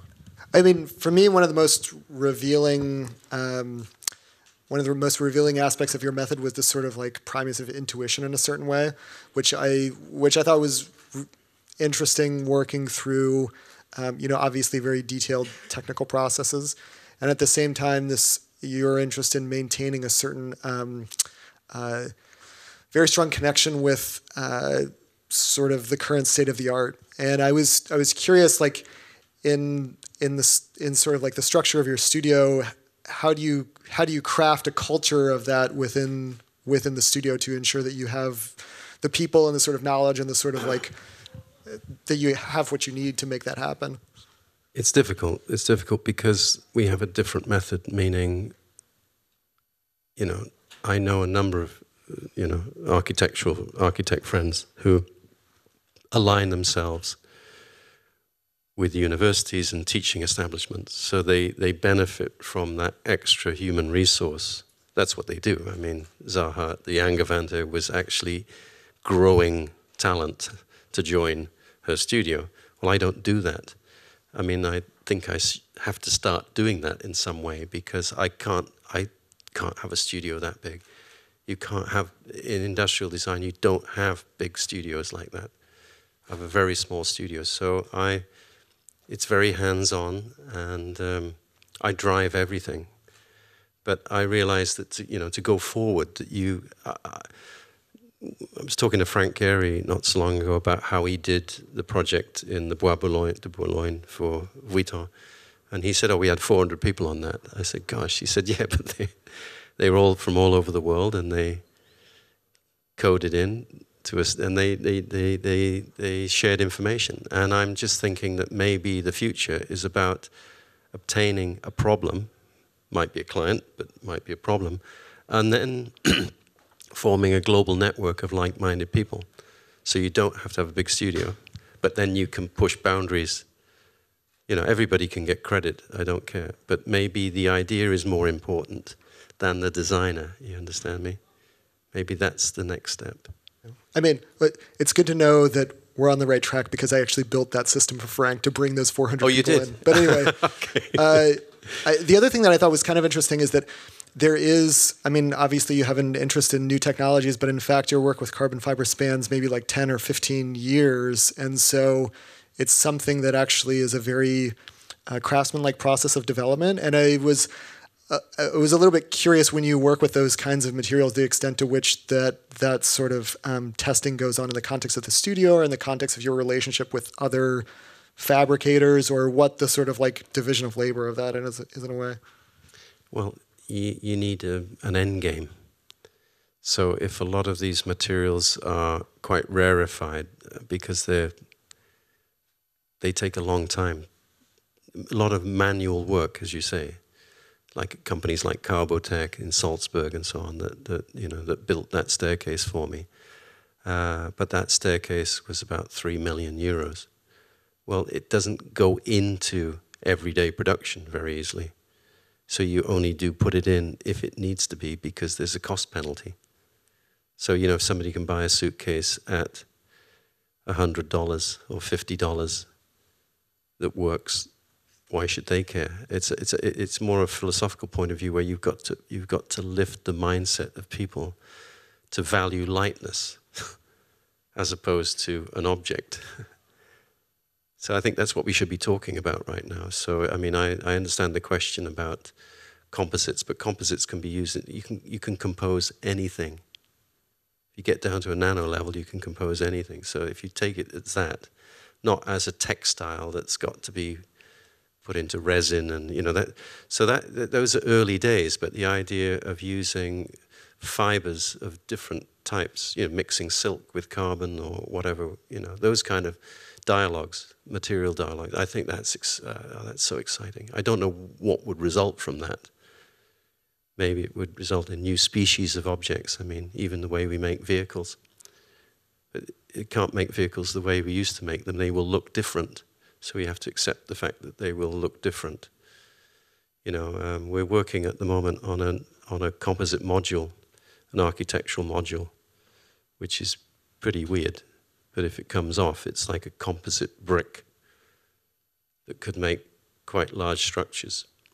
But that's something that we're investigating ourselves. So, I have connections with Bartlett and all these different places. And now with this Pompidou opportunity, that might be the place to prototype a lot of this way of thinking, how to collaborate, how to go for an idea, use the Pompidou as a social space, because that's how it was developed, and it's its 40th anniversary next year. So I think that kind of platform is really, it's hard to get. So, and I only have months to deliver, so I'm going to have to go after a couple of really good ideas and make sure that they work.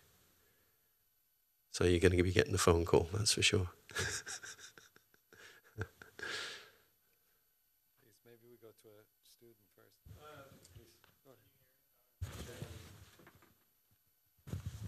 First of all, thank you for a great lecture. Towards the end, you talked about instinct and how that overrides kind of the tools we have today. It's really refreshing hearing that, because we have very, very precise digital tools today, and bringing that designer's instinct back, I think, is very important. But what advice would you give to young designers going into the profession? Because you talked about how that instinct is fostered in school, but it's usually lost when we leave. So what advice would you give us to keep that instinct alive when we get out of here? Well, I don't think it's as easy as going for a walk in the forest. I don't think it's as easy as that. But I think in an avatar sense, I mean, just getting your mind outside of what specifically you're doing. I think you've got to look at other disciplines, really other extreme, bionics, other things. I mean, food. I don't. It's just I always think that everybody should be two people. You should be an airline pilot, but be an expert in keeping goldfish, or I know, a footballer and a great chef. I think you got to get fed up of what you're doing and do something else. But then that something else will always feed the other. You'd be shocked at the proximity of things. So that I would encourage you to do something else that you think is far, or astronomy, and You know, my son studies at the AA, and he's incredible at physics. I mean, absolutely 100% physics. But he's studying architecture, and I found that disappointing that he would study architecture. But I'd love him to design an observatory somewhere in Chile, you know. Wow. I mean, maybe there is a relationship between the architecture of space, the dimension of space, and pristine mathematics. I don't know, theory of 109, all that stuff. So I would just, I don't know what it is that you'll find, but that's the easiest way in order to create a bridge between what you do and a perspective. Otherwise, you're too immersed. Yeah. By the way, little anecdote, just a little anecdote, if that helps at all. I'm Welsh, and there's... Yes, don't start me off. But I'm Welsh, and the thing is, not many of us. We got Tom Jones and sheep, but Richard Burton, arguably one of the greatest actors of all time, with one of the most beautiful speaking voices. He learnt a new word every day. I mean, he couldn't get round the man because he was so articulate. But what made him a great actor was, first of all, he wanted to write literature. That's why he learned a new word every day, and he sort of fell into acting. And the reason he's regarded as one of the top 10 greatest actors of all time is he hated to act, because he thought it was so pretentious to act that he didn't act, because he would go red, because he would be embarrassed to act. Well, that's how I am with design, because I'm embarrassed by design. I think the best thing I could do is stop designing. If you want to help the planet, stop producing, you know. So you've got to watch your mind, because your mind will talk you out of every situation. Yeah. Anyway. His beard now, he's growing. Yeah. Covering, so you don't have to worry with getting embarrassed and going red or whatever. It's completely covered now. Please, maybe there's a couple of comments, and then we want to send you all home. Well, thank you very much for this fantastic and wonderful lecture. My wife has been sending me text messages. I said, hold on, but it's certainly worth it. At some point, when we were talking about the Renault twins, the wheels, right at the wheels, you said there was some kind of structural transference. Yes. Is it really structural transference, or is it cognitive transference? I suppose it's both. I mean, because the idea that you can... I like things which are grown as opposed to mechanically constructed, and I think we're moving into that era, a more biological era. So all of that thought about organic design, just as a kind of watchword, is actually coming to the fore and becoming a reality, because we can build what we want now. Yes. I think that's really exciting, and if you go to SpaceX, they 3D print titanium and make incredible things, which are half biological, half clear geometries. And I like that exchange. So if you look inside the car, all of the brake pads and that's all becoming organic. And that from that, you can grow the wheel and come out. So, you know, it depends at which point do we cut that off. Biologically, like us, so the idea, do you develop an engine which is biological, which then comes out and forms an entity which is a powertrain in itself. So we get closer to natural phenomena, biomimetics. It's really interesting what they do in automotive, because they work so much with 3D.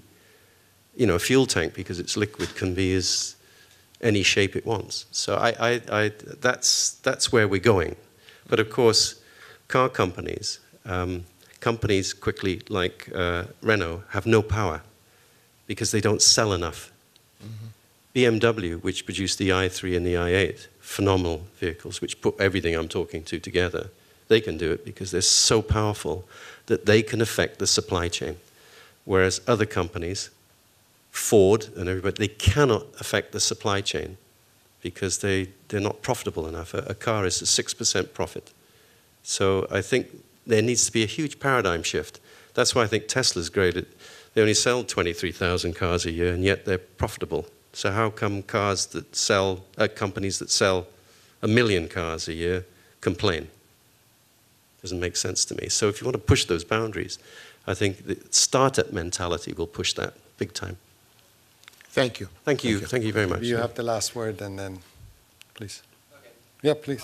Yeah, I was actually just wondering what kind of... Can you take the mic behind you? Or sorry? My question is, what kind of music do you listen to, and also how and if so that music plays a part in your studio production? Like, do you listen to music while you work or things like that? I used to, but now everybody's got their bloody headphones on.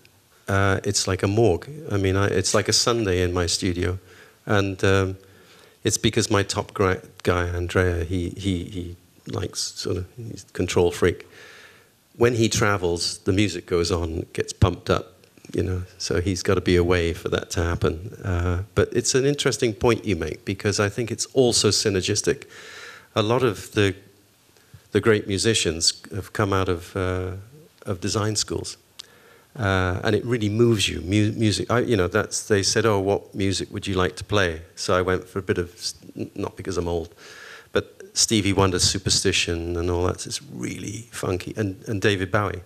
David Bowie used to throw words on the floor and then compose. Interesting, isn't it? I mean, that idea of, I'm going to say it, but excuse my friend, fucking around with it, right? So that I come out of a punk movement. I'm Manchester punk. So the thing is that you disrupt. You don't take anything for what it is. So the music that you ingest, I think, can really determine your mindset without drugs, because you don't need to go anywhere near drugs. Your endorphins come out when you believe in what you do and you love what you do. You know, when I was flying here, I work all the time. The plane, I don't do anything. I work, because I never get that time with my notebook to really be alone and think things out through. And you're in the clouds, man. I mean, that's incredible. Looking out, man, out there with a glass of water. I think it's amazing. You know, and that's primitive compared to what it will be like. You know, it's funny, years ago, you know, I always wanted to meet David Bowie, and I didn't, sadly, but I was in Tokyo in 2003, and there was a magazine in the hotel, V magazine, big one, from New York.